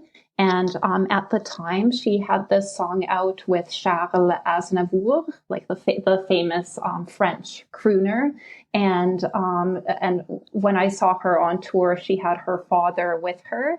And her father, similar to Robbie's father, sang in a piano bar. And she got her start singing at her dad's piano bar, and her dad sang the Charles Aznavour part, like, also really beautifully and really authentically. And I kind of really like these dads, like her dad and Robbie's dad, that were sort of like small time, but still very professional local performers who got to see their kids become like these giant global pop forces. Yeah. I love that we finally got an actual song with their singing together that, is recorded rather than just him being on stage with him. Yeah. And Papa Pete is on fire. Yeah. And I who's Christmas one, Robbie? It's me. That's great. Yeah. And the lady backing vocalists, and they really shined on the Not Christmas special. Yeah, one of them looked a bit like Leona Lewis, but I don't think it was her. Right. Well, actually, I looked it up, and on this one it says it's only Charmaine Baines and Rich Scott who are singing. Oh. So it isn't actually a choir on this one. It's just They're very layered. resonant. layered. They layered the vocals. That's Yeah. clever. Charmaine sung on a couple of songs on Rude Box, and she sings on quite a few songs on this album as well. She's from Stoke-on-Trent as well. Yeah. Right on. Matt? I love the lyric, "We're watching the box, the oldies are on, Eric B and Ernie all having fun." Rob absolutely loves Eric and Ernie, and he's got a tattoo of them as well. And it's also usually on, it's quite often on Carl's bass drum, isn't it? Oh yeah, I For forgot them that. doing their funny walk that they used to do coming in. And speaking of comedy, just related to Matt's intro commentary, I think like it would be cool in future swing projects if Robbie did manage to get Hugh Jackman on one of his records. Oh, good and idea. and also Seth MacFarlane, the American creator of Family Guy, because he also loves swing in that Kevin Spacey sort of way. But I guess he probably doesn't want Kevin Spacey. He's done some non-kosher things. But I think like Robbie and Seth MacFarlane would play off of one another's irreverent charm really well, potentially. There you go, Rob. You heard it here first. Recommendation from Sarah. You need to I'm follow such an armchair music manager. Like I have ideas for everybody's career. Good ideas, I promise. But yeah, definitely Hugh Jackman. That should happen, shouldn't it? Because they're buddies. I know he's sung on stage with him once, but getting him on a record would be cool. But it's always nice to hear Rob singing with his dad. As you said, we've heard him sing a lot on tour, and it was lovely that they were able to get to travel together and tour together and be together. But actually, to record together must have been good fun. And so it's a lovely. I bet they had a lovely time doing that. And cool song. Yeah, an honour for Pete to be on vinyl. Yeah, hello, Papa Pete, if you're listening. Yeah, no, Papa really shines on this one. And I love his Twitter too. He's so incredibly down to earth. Yeah. Like you can tell that Robbie's dad goes down to the corner pub for fish and chips and then still visits his son and his daughter-in-law in Beverly Hills. And then he's still down to earth enough to go back to the pub. Yeah, definitely. I think we were helping him fix his iPad the other day, weren't we? He asked something. He asked something technical, and anyone got any ideas? I think it wouldn't turn on, or I don't know. That's it. Yeah, he couldn't reset it or turn it on. So we gave him a few tips on that, and I think he got it sorted out. Twitter folds. I'm gonna miss Robbie's father, James Blunt, and Robbie's father. Yeah.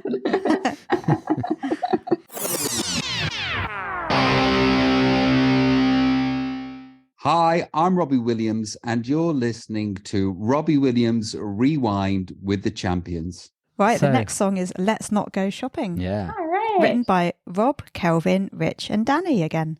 Rob said, "Shopping's not my favourite thing to do, and gathering presents is not my favourite thing to do. It's like I don't have the mechanism for that. Fortunately, I have a wife that takes care of everything, and I pay for it. It's never been something that I'm comfortable with doing. I want to give, but I just don't want to do the process of getting to the give. And I guess that Let's Not Go Shopping is about that feeling. It's a song about the materialism of Christmas and the actual physical act of going out there amongst all those people that are cramming in all their shopping because it's too late and it not being a pleasurable experience." On a YouTube Live in 2018, when he was deciding which of his unreleased Christmas songs he might let everyone hear an early preview of, he nearly started singing this, but stopped himself, saying he might use it for an advert. It wasn't, though. Yeah, he obviously wrote that and thought, this could be like an advert, but it's not a good advert for shopping because it's saying let's not go shopping. Well, unless it's an advert for something like Amazon. Yeah, but you can be ironic, can't you? This, you tell a kid not to do something, they want to do it. So, you tell someone not to do it. It's reverse psychology. Yeah. But I don't think this song was about reverse psychology. No. I just think it's an absolute classic. The first time I heard it, I was like, brilliant. Someone's actually written a good song that a lot of people agree with. And not always men. There's this stereotypical thing that men don't like go shopping. But, when we spoke to Kelvin, Rich and Danny about this, I remember Rich just laughing when he said, "Oh, just thought it was funny. He's written a song about not going shopping." And, and we wrote it. It's just got amazing lyrics. I love the sort of parody nature of the song. We'll just not venture to shopping centres. No retail tension, no stress or strife. Just do it online. Yeah. Sarah, do you like Let's Not Go Shopping? Oh, I love this song. I think after Rudolph, it's maybe one of my other jams on this one. And like you said, Matt, I also think that Robbie touched on a very relatable topic that hasn't been explored all that much in Christmas music, surprisingly. And it makes me think of last year, I was at the shopping mall with my mom. We were, looking for bargains and sales, and there were these really beautiful seating areas in the mall that looked like giant ornaments, and I was trying to take a picture because I thought oh, this is so pretty, it's so well done, but I couldn't because they were completely possessed by all the husbands, brothers and sons just sitting on these seating areas wall to wall on their phones. So you see, Robbie touched on a very common phenomenon. But I also find it kind of funny, and maybe is he really being realistic? He wants to be all lover man, let's stay at home while the wife is all harried and hurried trying to get the shopping list done. It's okay. Let's not go shopping, but we got to get all this done because how Christmas can be very high stress. Yes, definitely. Yes, I don't know about the sitting by the fire and listening to Nat King Cole. Not yet, lover man. Yeah, and sometimes I wondered if this would have been more effective as a duet with Michael Bublé, and I also think that maybe Bublé is probably jealous that he didn't think of this first, but Robbie has more of a sense of humor and is more kicky. Yeah. But yeah, I love this song. Yeah, I do too. It's so well made. It's real typical swing style again, and I love the idea of leaving it all to Mrs. Claus. Sorry, Mr. Claus. Yeah. I wish we actually could. Yeah. And my favourite bit is how he says, "Let's not go shopping." Really emphasises the not. I just like that vibe. "I'm overcome with fear and sadness. Baby, save me from this madness." And the instrumental break is perfect. In fact, the instrumentation throughout the whole song sounds incredible, doesn't it? Yeah, the production of it's great. Yeah. I also remember we discussed this in our Swing When You're Winning episode with Kelly. Do you remember we both hear the same thing in our heads at the end of this song, which is, "And don't tell your mama." like he says at the end of "Do Nothing Till You Hear From Me." Obviously in this one he actually says, "Thank you, Saint Nick." But I feel like there's a bit missing, which is, "And don't tell your mama" after that. I don't know why, it just always comes into my head. And another memory is our daughter coming home from school and saying that as she walked into school assembly one Friday morning, this song was being played in the hall because the head teacher is a Robbie fan, and I guess this was the song that she picked out from the album, decided to play it to all the children that Christmas. Nice. Yeah. So let's move on. Yeah. Santa Baby with Helene Fischer. Written by Joan Javits, Philip Springer and Tony Springer, this was originally performed by Arthur Kitt with Henry René and his orchestra in 1953. There were temporary bans of the song in southern US due to apparently controversial lyrics. Apparently it was too suggestive for a holiday song, but the controversy helped it become the best-selling Christmas song of 1953. And it's been covered by Madonna, Kylie, Taylor Swift, Ariana Grande and Gwen Stefani. Kylie's version has sold over 600,000 copies. So there you go. Go Kylie. Rob said, "It's one of my favourite Christmas songs too, but it's always sung by a woman. I thought I'd give it a crack. I have a showbiz friend, Helene Fisher, incredible artist, really creative, hard-working singer. I'm very comfortable in her company. She's got no sticky out bits, as I like to say. She's just a nice person with a great voice, and we did it in the studio together, and more quality, more charisma and more magic happens when you're together in the studio, instead of when you're together through computers. A video of Rob and Helen recording this in the studio was released on YouTube, although I'm not sure who directed it. I couldn't find that out.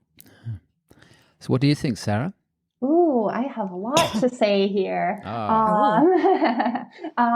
I will preface by saying that Kylie's like Miss Monroe version is probably my favorite version of this song. Agree. It's like very classic, very Marilyn. But this one I think makes a really great segue from Let's Not Go Shopping in that Robbie and Helene, I'm going to say her name in a German way, Robbie and Helene Fischer, they sound like a couple singing their letter to Santa. And I did not really know who Helene Fischer was, other than that she had a song with Eros Ramazzotti, who I saw a couple nights ago, and on their song together, it's a song called Per il resto tutto bene, which like the line that she sings in English is everything's all right forever. And it's like a song about like our indifference to the problems of the world and how like really we should be paying more attention instead of, you know, kind of just brushing things off. It's like, I'm all right, you're all right. And in trying to like Google performances of Santa Baby with her and Robbie, I found out that she has or had her own variety show on German television that airs around Christmas time. And I have found like this absolutely eye-popping, cracking video of her and Eros singing their song on her show. And even though it's like kind of like a very like sort of serious song lyrically, like the beat is very Eurovision and it's like very pop and very big. And even though listening to that song, I wondered, oh, if he got Celine Dion instead, it might have been better. But Helena really grew on me. Like she's super charming. And I looked up like the genre that she sings in, and it's called Schlager, which is like, I love that word. It's so fun to say. Then I'm like, what is Schlager? And apparently it's like the German equivalent to country music and easy listening. And then I was trying to think about like who are like the American and Canadian stars of Schlager. So I came up with like Carrie Underwood. She must be like the American Schlager, or like Faith Hill. Like they're the stars of American Schlager. And then I found out that she also sang with Andrea Bocelli and Michael Bolton. So she's got some good crossover game. Yeah. Yeah, I mean, all I really know about her is that she was one of the other people to play at that massive venue in Munich. Was it the week before? That's Robbie, right. Yeah. Yeah, just those two and some other German like heavy metal band or something. Might have been the other one. And I'm surprised with her Christmas time variety show on German television that she never had Robbie on to do Santa Baby. Yeah, that does seem weird. Like she had Nick Carter on, and they sang on mashup of all the like a medley of all the Backstreet Boys songs. It was super cute. But where was Robbie and Santa Baby? That's like a big oversight. Helena. Definitely. She's not really known in the UK. No. But I could see why he included her on this. If she's so big in Germany, and he is massive in Germany. She's very attractive, like great body, blonde hair, like powerful voice and presence. Yeah. Now I know why Robbie likes her. No. And she also sold more tickets to her Munich show than Robbie sold to his. Just to drop that in. Matt, do you like Santa Baby? You know the answer to that. I guess I've got to tell our listeners the answer to that. I guess it's very fair to say that it's not our biggest favourite. Or maybe I'll speak for myself here. I'll let you explain in a moment. I mean, you absolutely can't fault the vocal or the quality of the songwriting, but there's just something doesn't quite sit well with me, and this tune, I don't know what it is. I have been known to skip it. Oh. Unfortunately, I'm sorry to say that, Sarah, but unfortunately, it can sometimes be a bit of a skipper for me. It's not the best Santa Baby, but it's charming. It's charming. That I don't hate, but I just skip occasionally. Lucy. I have been known to skip it as well. For me, I prefer Kylie's version as well. And it's just something about this song in general that kind of grates on me. I don't know what it is. The very initial original by Eartha Kitt is also like the touchstone. I think this song like is meant to be old timey, sexy when like wanting a rich, wealthy husband wasn't like when it was more of an aspiration. And yeah. Let's not judge it by modern standards. But yeah, you're right. Yeah. I mean, I do like how he says he changes one of the lyrics to "been singing angels all year" instead of "I've been an angel all year." That's very clever. Yeah. And he sings it really well, and so does Helena. But yeah, generally we just kind of skip sometimes. I don't know, it's not all the time. I do listen to it. I do listen to it occasionally. I just don't know. Maybe it's not in the right place in the listing for us. Yeah. I don't know. It's just a bit sort of, I don't know. It just sort of plods along. I know what it is. What? Is it because it's not an original song stuck in between some original songs? Yeah, I think that is it. I have to think I've uncovered why it is. Yeah, because you just want to get because we're in original song mode, and then suddenly we hear a cover, and it's like, cover. Yeah. It isn't just because. Maybe it's that. I think you're right. Maybe it's that. So should we swiftly move on from that? No offense to Helena Fisher or anyone else involved with that song. So, best Christmas ever. And I think this year it's going to be the best Christmas ever, Lucy. Okay. Don't you? Yeah. Don't you, Sarah? It's going to be the best Christmas ever. Yeah. So, spirit. This was written by Rob and Guy, and Rob explained, it's based on what I say to Ida every year. We always turn to each other and go, best Christmas ever. And basically, it's me writing a song about that moment. It's the transition from a Stoke-on-Trent Christmas to a Hollywood Christmas. It's a very called, rich, beautiful song that only Guy and I can write. So, Lucy, should we go to you first on this one? Yeah, I mean, just saying about Santa Baby, I think that Best Christmas Ever is one of my favourite songs on this CD1. And that's another reason for kind of skipping Santa Baby, because I want to get to the Best Christmas Ever, because I love it. It's got an exquisite melody, beautiful harmonies in the background. It's got backing vocals from Celeste Chambers, Guy's daughter. And I just think this song does take you straight back to being a child and the feelings you get on Christmas Eve when you're thinking about the presents running through your head. Mm-hmm. And then it encapsulates Christmas as a parent. Yeah. It's got great lyrics. Trying to hear St. Nick's footsteps awake in my bed. All the presents I hope I'll get are running through my mind. Now I sit with all my children. I know Santa's real. Just love it. Can you just pause a moment? I'm just about to shed a tear. Me too. Just give Sarah and I a moment here. It's just the way he sings, because I need a moment with the love of my life. I don't think she could mean more to me. The way he sings the more to me. The chorus gets stuck in your head. It does. I mean, you can tell it's written by Guy, can't you? The hook is there. Yeah. Oh, yeah. Totally gets stuck in your head. And it's something about it sort of sounding so perfect. You just know Guy has been involved.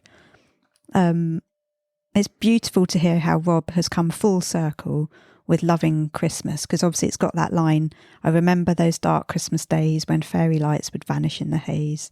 Sure, I heard a voice saying, stick around to me, because you will believe, you and your family, you wait and see.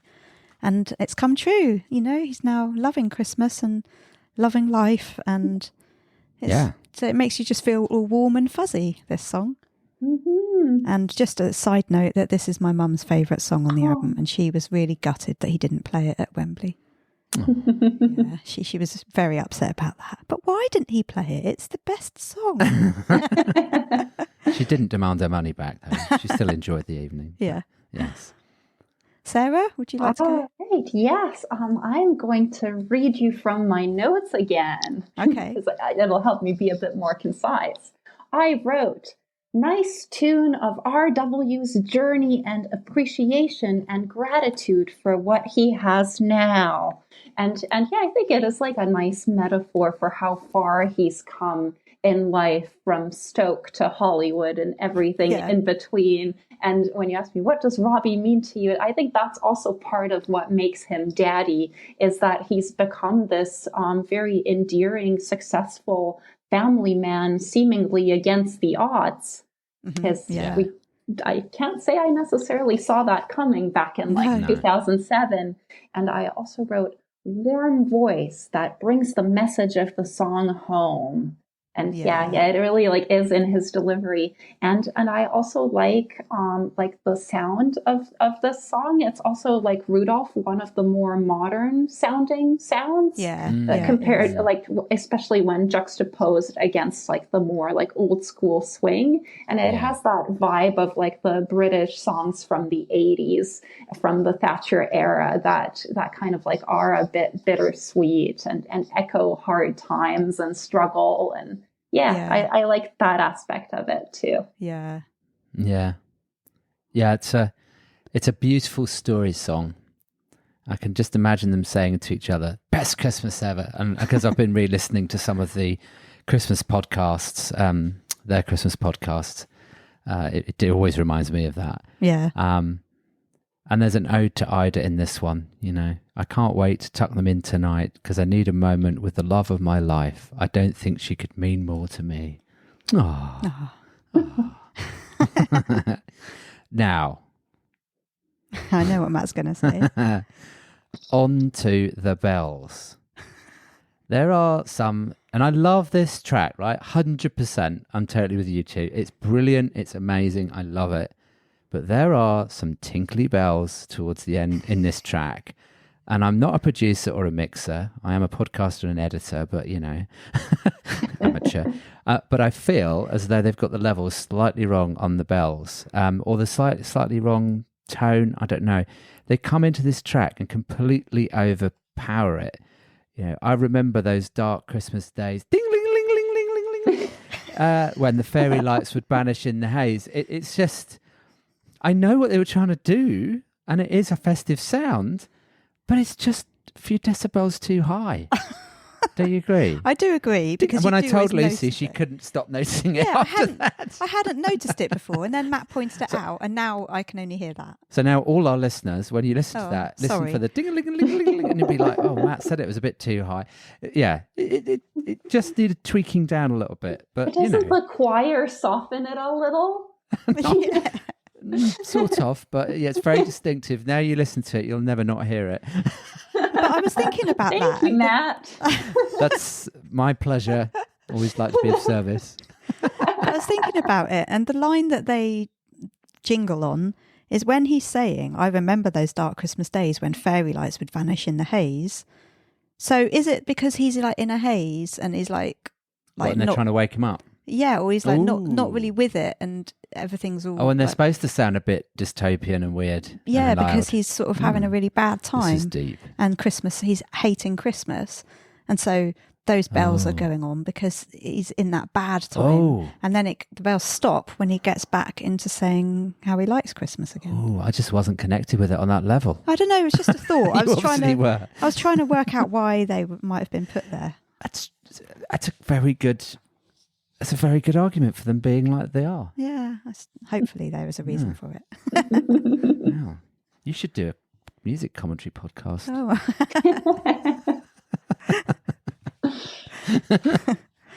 Okay, let's go on to One Last Christmas. All right. Yeah, written by Rob Flynn and Conrad Olson. The only 4 songs Conrad is credited with writing appear on this album. We think he must be a friend of Flynn's, but we're not sure. Rob said, I've always liked those talky songs with people with way deeper voices than I've got. That only works if your voice sounds as if it's smoked 60 Marlboro in the last 150 years. That being said, I got the opportunity to recreate something like that on this song. It's sort of like Tell Laura I Love Her, or 16 Tons, or an Elvis track where he talks through it, expresses remorse. It's about a father that is estranged from his child and has been for decades, and the sadness that's caused and created for both of them. That's just popped into my head as the story to tell. So he just made that up. Yeah, basically. On the spot. Yeah. It's unusual for Robbie to be dynamic and make up a story on the spot and it not to be totally true. Sarah, do you like One Last Christmas? Oh, I love this song for a number of reasons that I will tell you. I think it's also another one of the highlights. And first of all, I like how in the style that he's singing, he evokes Elvis Presley. That's like a really nifty tribute. And I like the horns. And then I think the lyrical content is quite deep and sophisticated with a lot of layers. And about that, I wrote that it feels like a companion piece to Go Gentle, or the song that Rufus has called Montauk. And I'll explain that related to your episode on Swings Both Ways. When you spoke about Go Gentle, you mentioned that Robbie was inspired by a gentleman from the 70s named Harry Nielsen. Mm-hmm. Nelson. Sorry to the boomers listening. Oh God, you can leave that in, even though the Rufus fans, they really hate when I call them boomers, but that's what they are. Okay. Okay, maybe edit out that part. But in 2012, Rufus made a slightly more pop album with Mark Ronson called Out of the Game, which is very much similar in style to Go Gentle. And on my playlist, I put Go Gentle essentially as part of that album, because sometimes I when Rufus is produced in a pop style, he and Robbie can be almost interchangeable. Yeah. Right? Yeah, they do sound very similar. Yeah.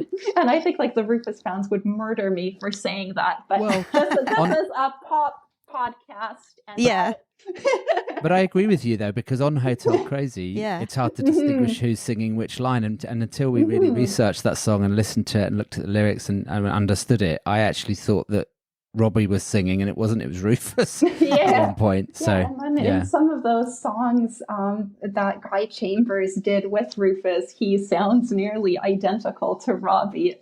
You could be first understudy. But yes, on that album, Rufus has this song called Montauk, which was dedicated to his daughter around the time that she was born. And it's maybe the first song about two gay dads raising a child. And similar to Go Gentle, it starts out kind of very innocent about the early childhood joy and all the hope.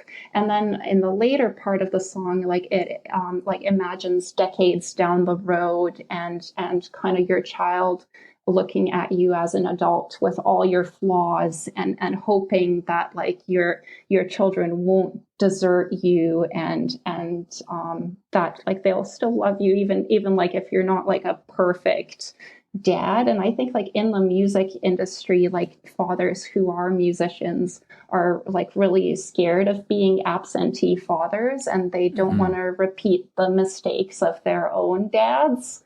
So yeah, content wise, I thought that was really cool. Yeah.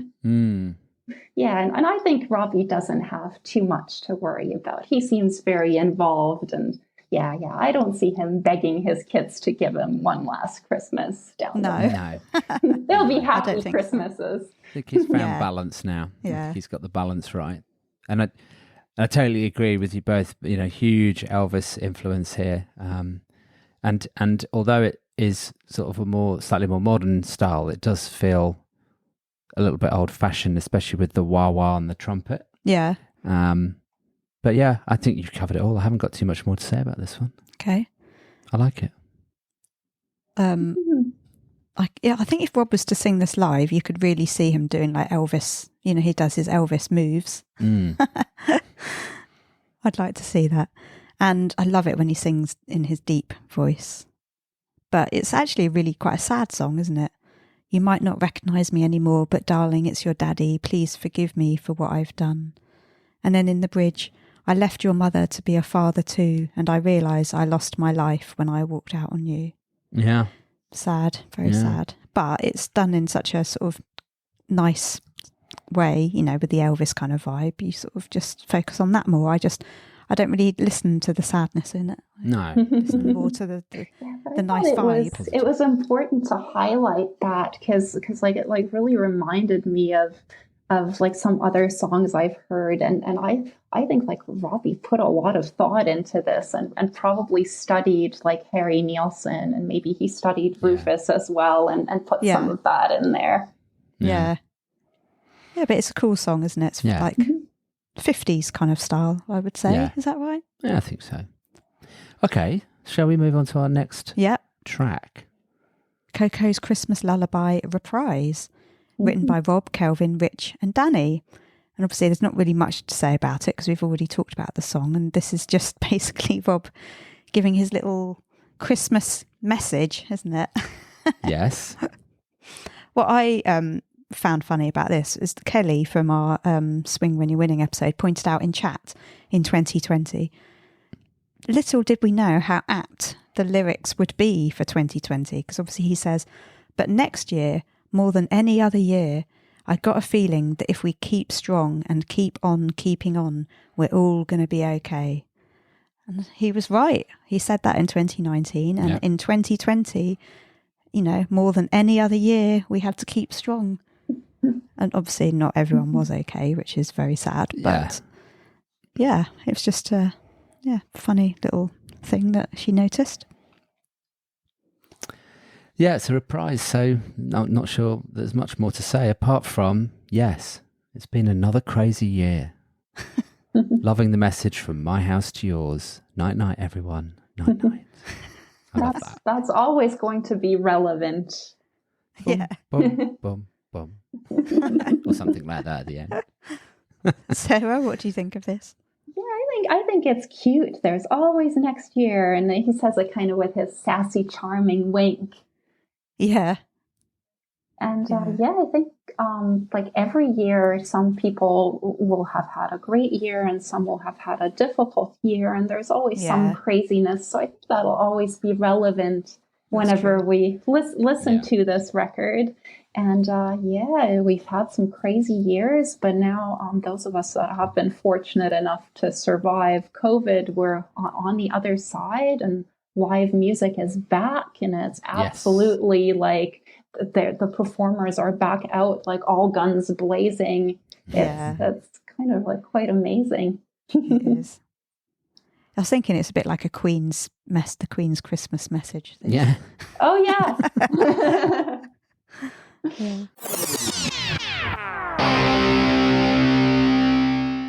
Hi, I'm Robbie Williams, and you're listening to Robbie Williams Rewind with the Champions. Right, so we've sort of finished CD1, but we've still got one more song we're going to talk about, which is California Christmas. All right. So this was written by Rob, Carl and Owen, with thanks to Rich Scott for finding out who wrote it for us, because obviously Rob played it at the Under the Radar gig, but it's never been published anywhere, so we never found out who wrote it. So he asked Rob for us.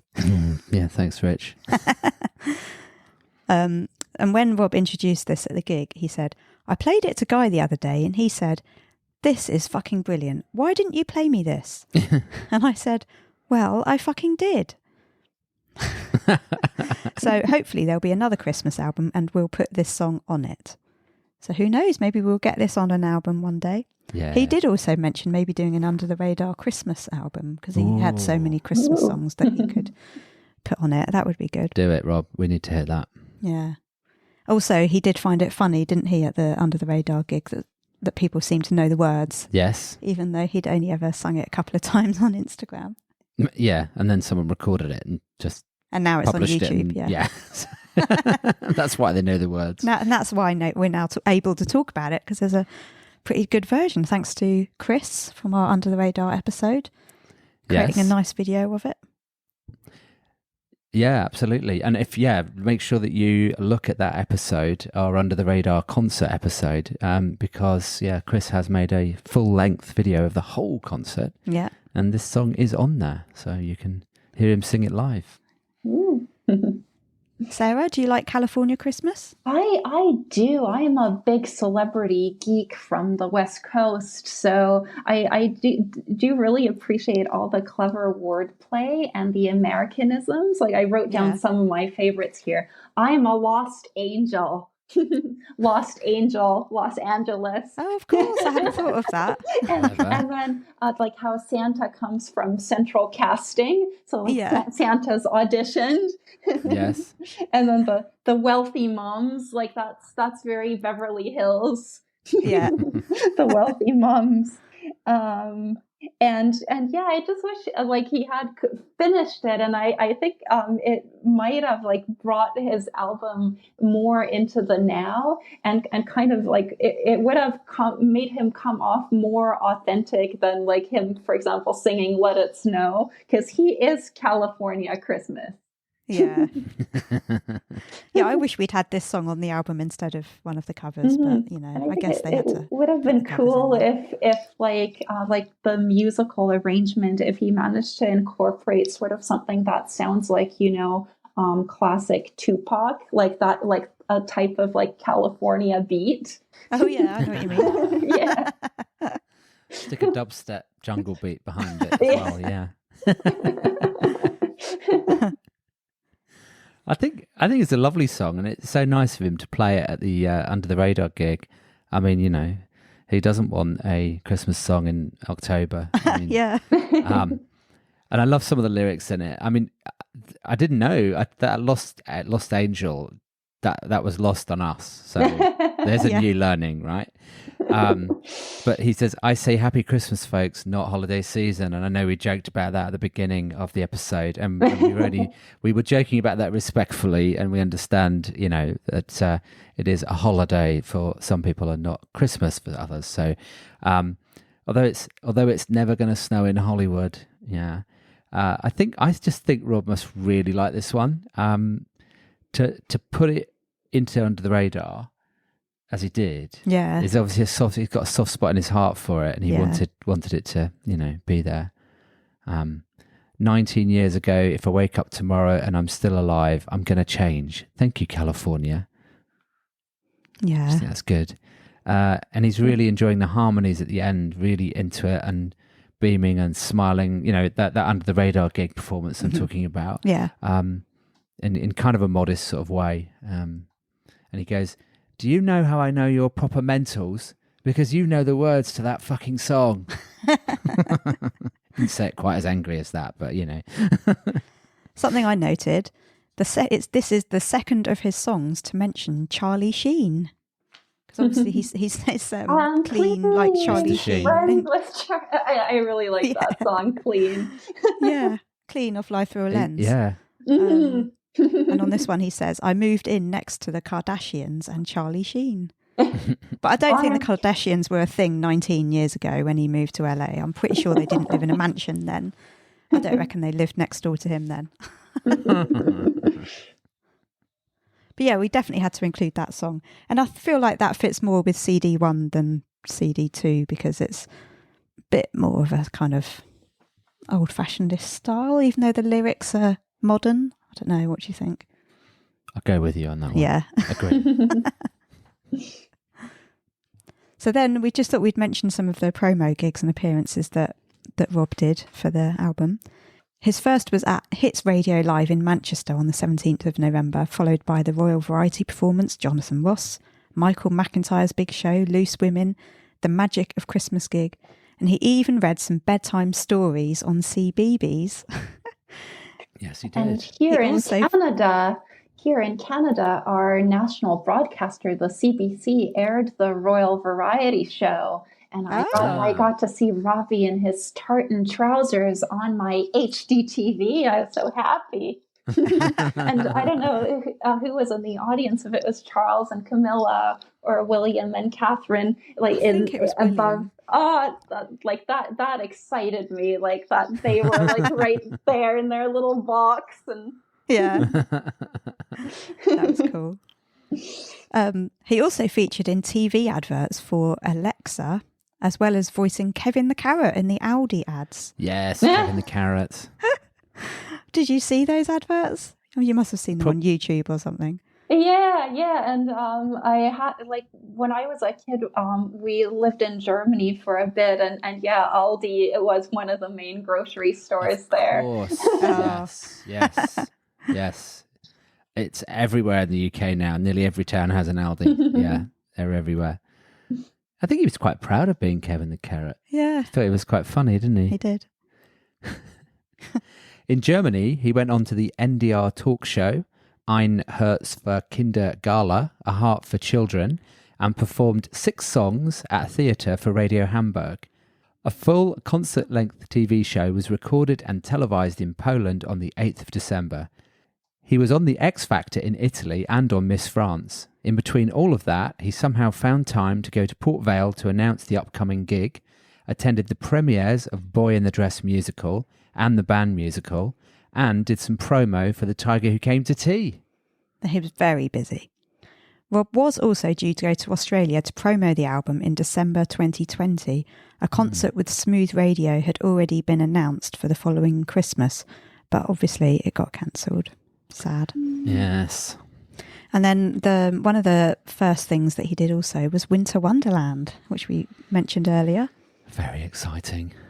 Rob officially opened Hyde Park's Winter Wonderland, which is a big Christmas fair that takes place every year with rides, food stalls, and a big beer tent.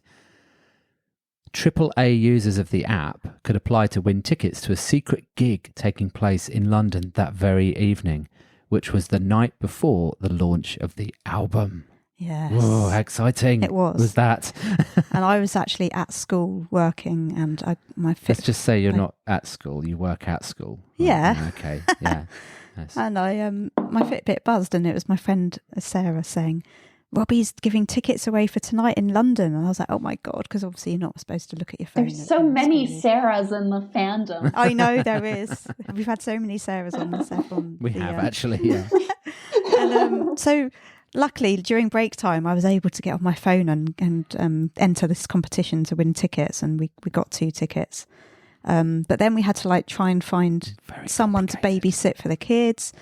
And then we worked that out. And then Chloe was on a school trip, and she was delayed by an hour coming back. So then I couldn't pick her up and take her to this friend's house before going to London.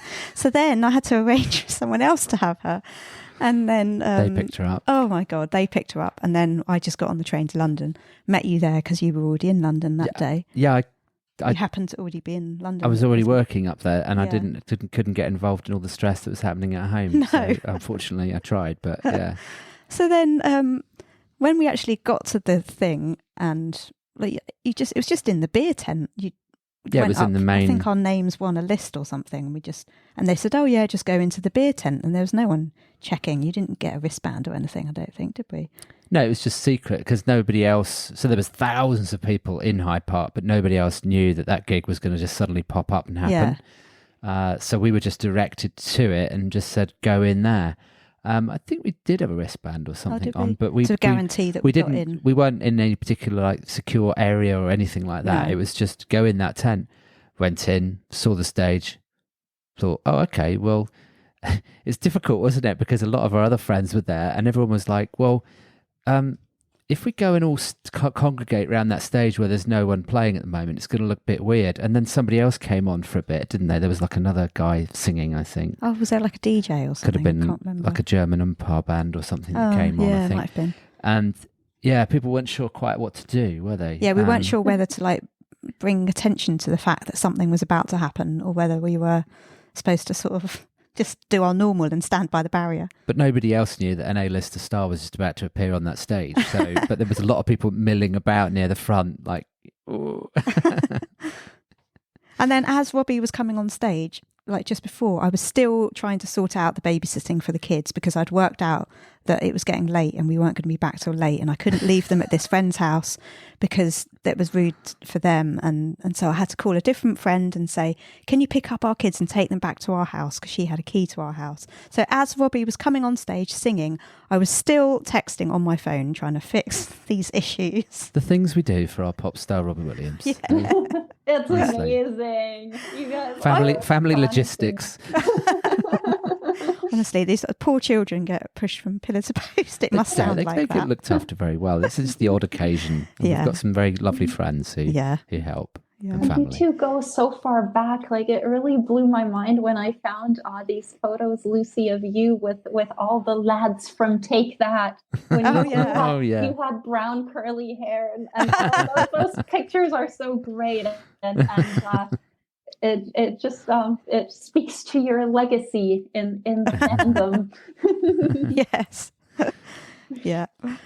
But that night, let's just say that the performance was incredible. I mean, the stage was like one of those ridiculously high stages. It was like higher than me, and I'm not quite 6 foot, but I'm 5'10" or something. But it was like I was looking upwards to his feet. Well, they had that Bavarian village in yellow lights in front of it, so we had to look over that at him. But they gave an incredible performance, and it was so funny it was like a flash mob performance. So it was so funny in the tent, like turning round, and I was looking at people, and I could see people going, "Is it Robbie Williams?" Because the bloke had announced him as Robbie Williams. Is it? Oh, I think that's him. And then people were sort of like slowly moving over because they were still like bemused as to why he was in the middle of this Christmas fair singing his Christmas songs.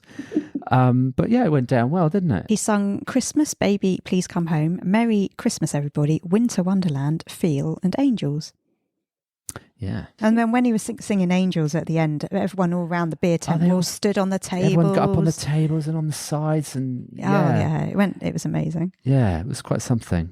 It I was also fun. think when you're like kind of like an older, later career, like more veteran pop star, you have to get creative with your promotional game and think outside the box and yes.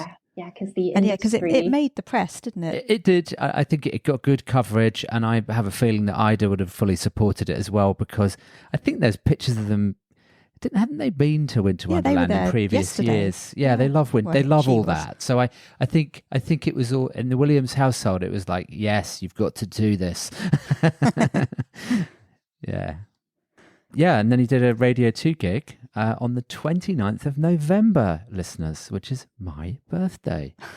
Rob played a concert at the BBC 2 Radio Theatre, which was televised, and tickets which could only be won through competitions and a ballot. And we were lucky enough to be there on my birthday, and that was just like brilliant. Yeah. We enjoyed some time in London beforehand, wandered around. Mm-hmm. It was nice weather. It was just good. That was a great gig. It was. So at the Radio 2 gig, he sung Christmas, Baby, Please Come Home, Snowflakes, Love My Life, Time for Change, Bad Sharon, Home, Something Stupid with Dinosh, Ain't That a Kick in the Head, She's the One, No Regrets, The Road to Mandalay, Feel, Angels, and Merry Christmas, Everybody. That's a great set list. Yeah, it really was. And I was going to say on the other disc, my favorite song is probably Snowflakes, not counting Can't Stop Christmas, the pandemic musical classic. But I love Snowflakes, and I like the version of Christmas, Baby Please Come Home with our other hometown boy, Bryan Adams. Yeah. Do you know what? I forgot he was Canadian. Lucy. Sorry. Goodness me. He's from Vancouver too. Not just I Buble, but Bryan Adams also. Cool. Bryan Adams dominated the charts for about 2 years over here with what was the song? Everything I Do. Everything I Do, yeah. And he ended up moving to England, and it's funny when he speaks, like his L's and his R's have gotten so much softer and more British. Yes. Oh, I didn't even know he lived here. I think that's why Lucy's forgotten he's Canadian, because we've kind of adopted him over here. Yes, he's part of the institution now. Yeah, he's left behind his jeans and jean shirt, his Canadian tuxedo, and he dresses much better since the adoption. But yeah, the Radio 2 gig was good to be at, wasn't it? Yeah. I think that some people said that the atmosphere didn't look great on the TV, but It was good in there. I think it was good. It worked. It's a lovely gig, and it was good to hear him really masterfully singing those amazing Christmas tunes. Yeah. And then the other gig, which obviously we have touched on already a bit, was not the Robbie Williams Christmas show. Rob recorded a Christmas special at Alexandra Palace on the 26th of November. AAA members of the app could buy tickets for the show. It aired on ITV1 on the 8th of December. Ant and Dec appeared on it in a live, so-called live, link from Australia. David Williams popped up as Robbie's fan Gillian, which was absolutely hilarious. Yes. Yes, I love that bit. We were fortunate enough to get tickets for that through the app, and also quite a few of the songs that he played on the night didn't make the final cut, like he did Feel, She's the One, Yeah. Snowflakes and Home, which is a shame that a couple of the Christmas ones were cut out. Oh, Yeah. I know. Like my Yeah. jam Snowflakes. Yeah. Angels was more of a Christmassy version too, and I seem to remember, I don't know if you agree, that he cocked it up when they first started doing it because it was a different version he did. slightly, and they had to start it The timing again. was slightly different. Yeah. Just slightly. Well, the intro was a bit longer, wasn't it? Yeah, the intro was different, yeah. Yeah. And he sort of cocked it up, and I think they had to do Yeah. it again. And we can't mention Not the Robbie Williams Christmas Show without mentioning Julie from Norfolk, who was outstanding. She was fabulous in her Yeah. dress. Like Yes. really like sexy, confident, Yeah. bombastic. Yes. Oh my God, the energy she brought to the stage was just off the scale. We were like there going, what is going on here? You know? Do like you two know her? We've met her since, Yeah. but we didn't know her And she beforehand. really is like a real everyday person. And Honestly, not I like a promise you, showbiz She's not aspiring no. actor. No. That is Julie from Norfolk. That is what she's like. She's definitely He not an was actress. amazing. She was so good. It's difficult to out pop Robbie. Like Oh, Yeah. yes. probably like the most energetic. Really, Julie Yeah. gave him good challenge. She was in control, I would say. She was brilliant. And it was also nice at the Royal Albert Hall show last week when we saw Rob that he spotted her in the crowd and Yeah. went over and gave her a hug and said, you know, He said, you can You're make... Julie from Norfolk, aren't Yeah. you? And then went over. He said something like, you got a lot of stick for that show, but I loved you, or something like Yeah. that. Yeah, it was brilliant. And that was a lovely evening because it reminds me a bit similar to the Royal Albert Hall, actually, but not quite the same. But we had tickets. We were all able to turn up. We all dressed very nicely. It was like a Christmas party. We were well looked after on the way in. And then we were all seated, of course. It's very relaxed, wasn't it? And Yeah. nice. We could catch up with everyone, have a lovely chat, and then really enjoy the show. And yeah, I mean, all the elements, having David Williams on just absolutely cracked me up. It was just brilliant. Brilliant. Also, Jamie Cullum was there as well, wasn't he? And he did a little sketch with Rob in between the songs. That was funny. Yes. But yeah, obviously that's on YouTube. If you haven't seen it, you definitely need to watch that. Also, Robbie did those 2 concerts at Wembley, but we'll talk about those in the next episode. Yes. Just because, we've covered quite a lot already in this one.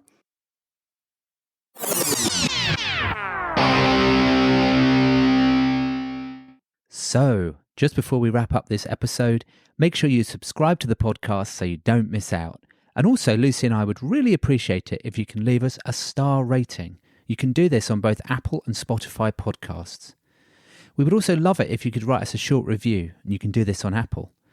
Don't forget, you can check out our episode notes for each episode and links to all tracks and videos at robbiewilliamsrewind.com. You can also email us at email@robbiewilliamsrewind.com. Please also follow and chat on our social channels. It's at RewindRobbie on Twitter, Instagram and TikTok. And you can also like and follow our Facebook page, Robbie Williams Rewind. And before we return to this episode, you might also consider sending us one of your own Robbie stories for the show. Just record a short audio clip on your phone and email it to us. Please check the website for more details. Thank you.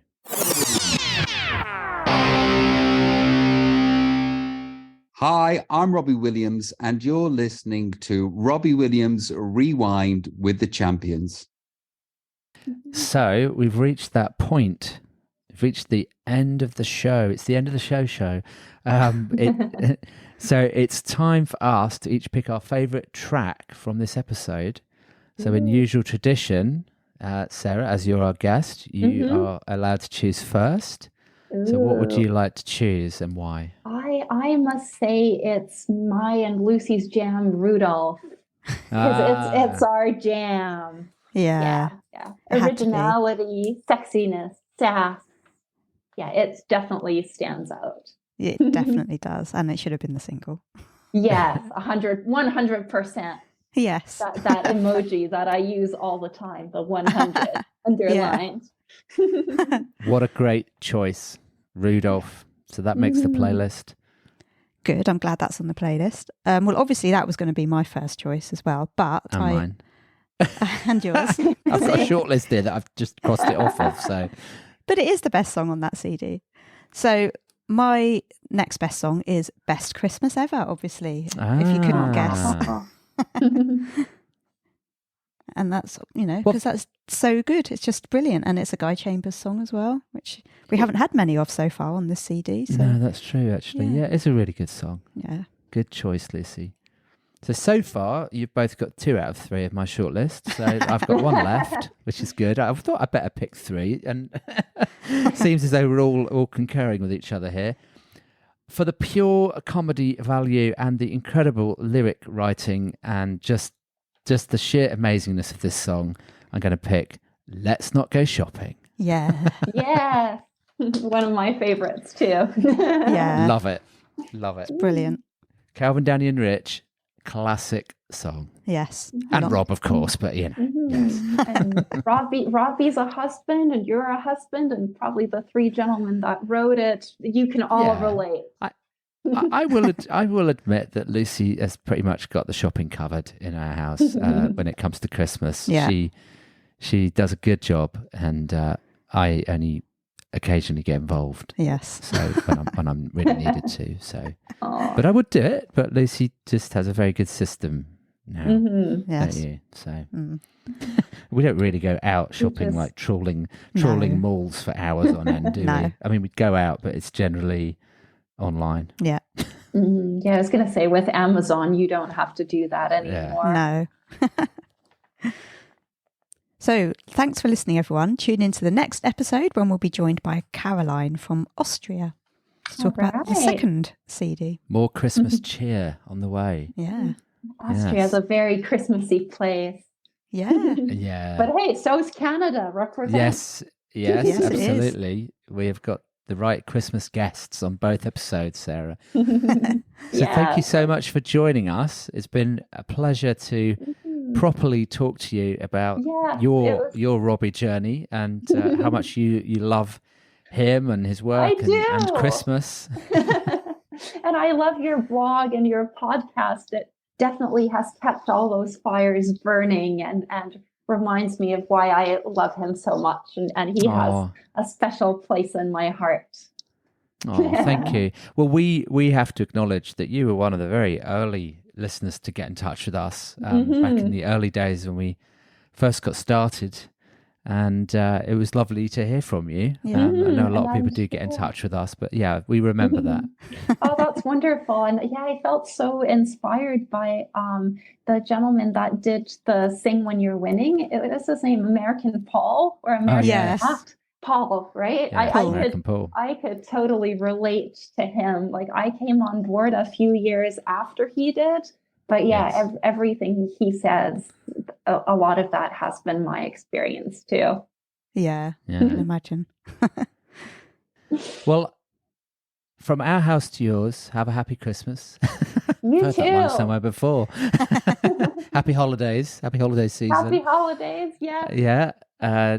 it does certainly feel quite Christmassy in here because it's really hot. Because I turned the fire on. I put the log fire on before we set up this recording, and then I put another log on when we had a break, and it's now really, really hot. Yeah, it is. So it's like 3 degrees outside and boiling in here. But that's nice. And Sarah and I have both been wearing our Santa hats. Yes, I hope I as don't well. have So too and bad Lucy's hot got hair. her Best Christmas Ever t-shirt on. Yeah, which is the song I ended up picking, Best Christmas Ever. Oh, I Yes, see what you noticed did that there. at the top of the show. I'm like, oh, she's got Robbie lyrics. Yeah. Well, I bought this at the Wembley shows. Okay, well, thank you, Sarah, for joining us. Really appreciate you coming on the show and being such an avid listener of the show. And I think one day you might become a music manager by the sounds of it. I would love to. Yeah, my day job, I work as a nurse in mental health and addictions. And, the journey from that to music manager is really not that far. I can see the linkage there, definitely. Yeah. Okay, thanks, Sarah. Thanks, Sarah. Bye. Bye. Robbie Williams Rewind.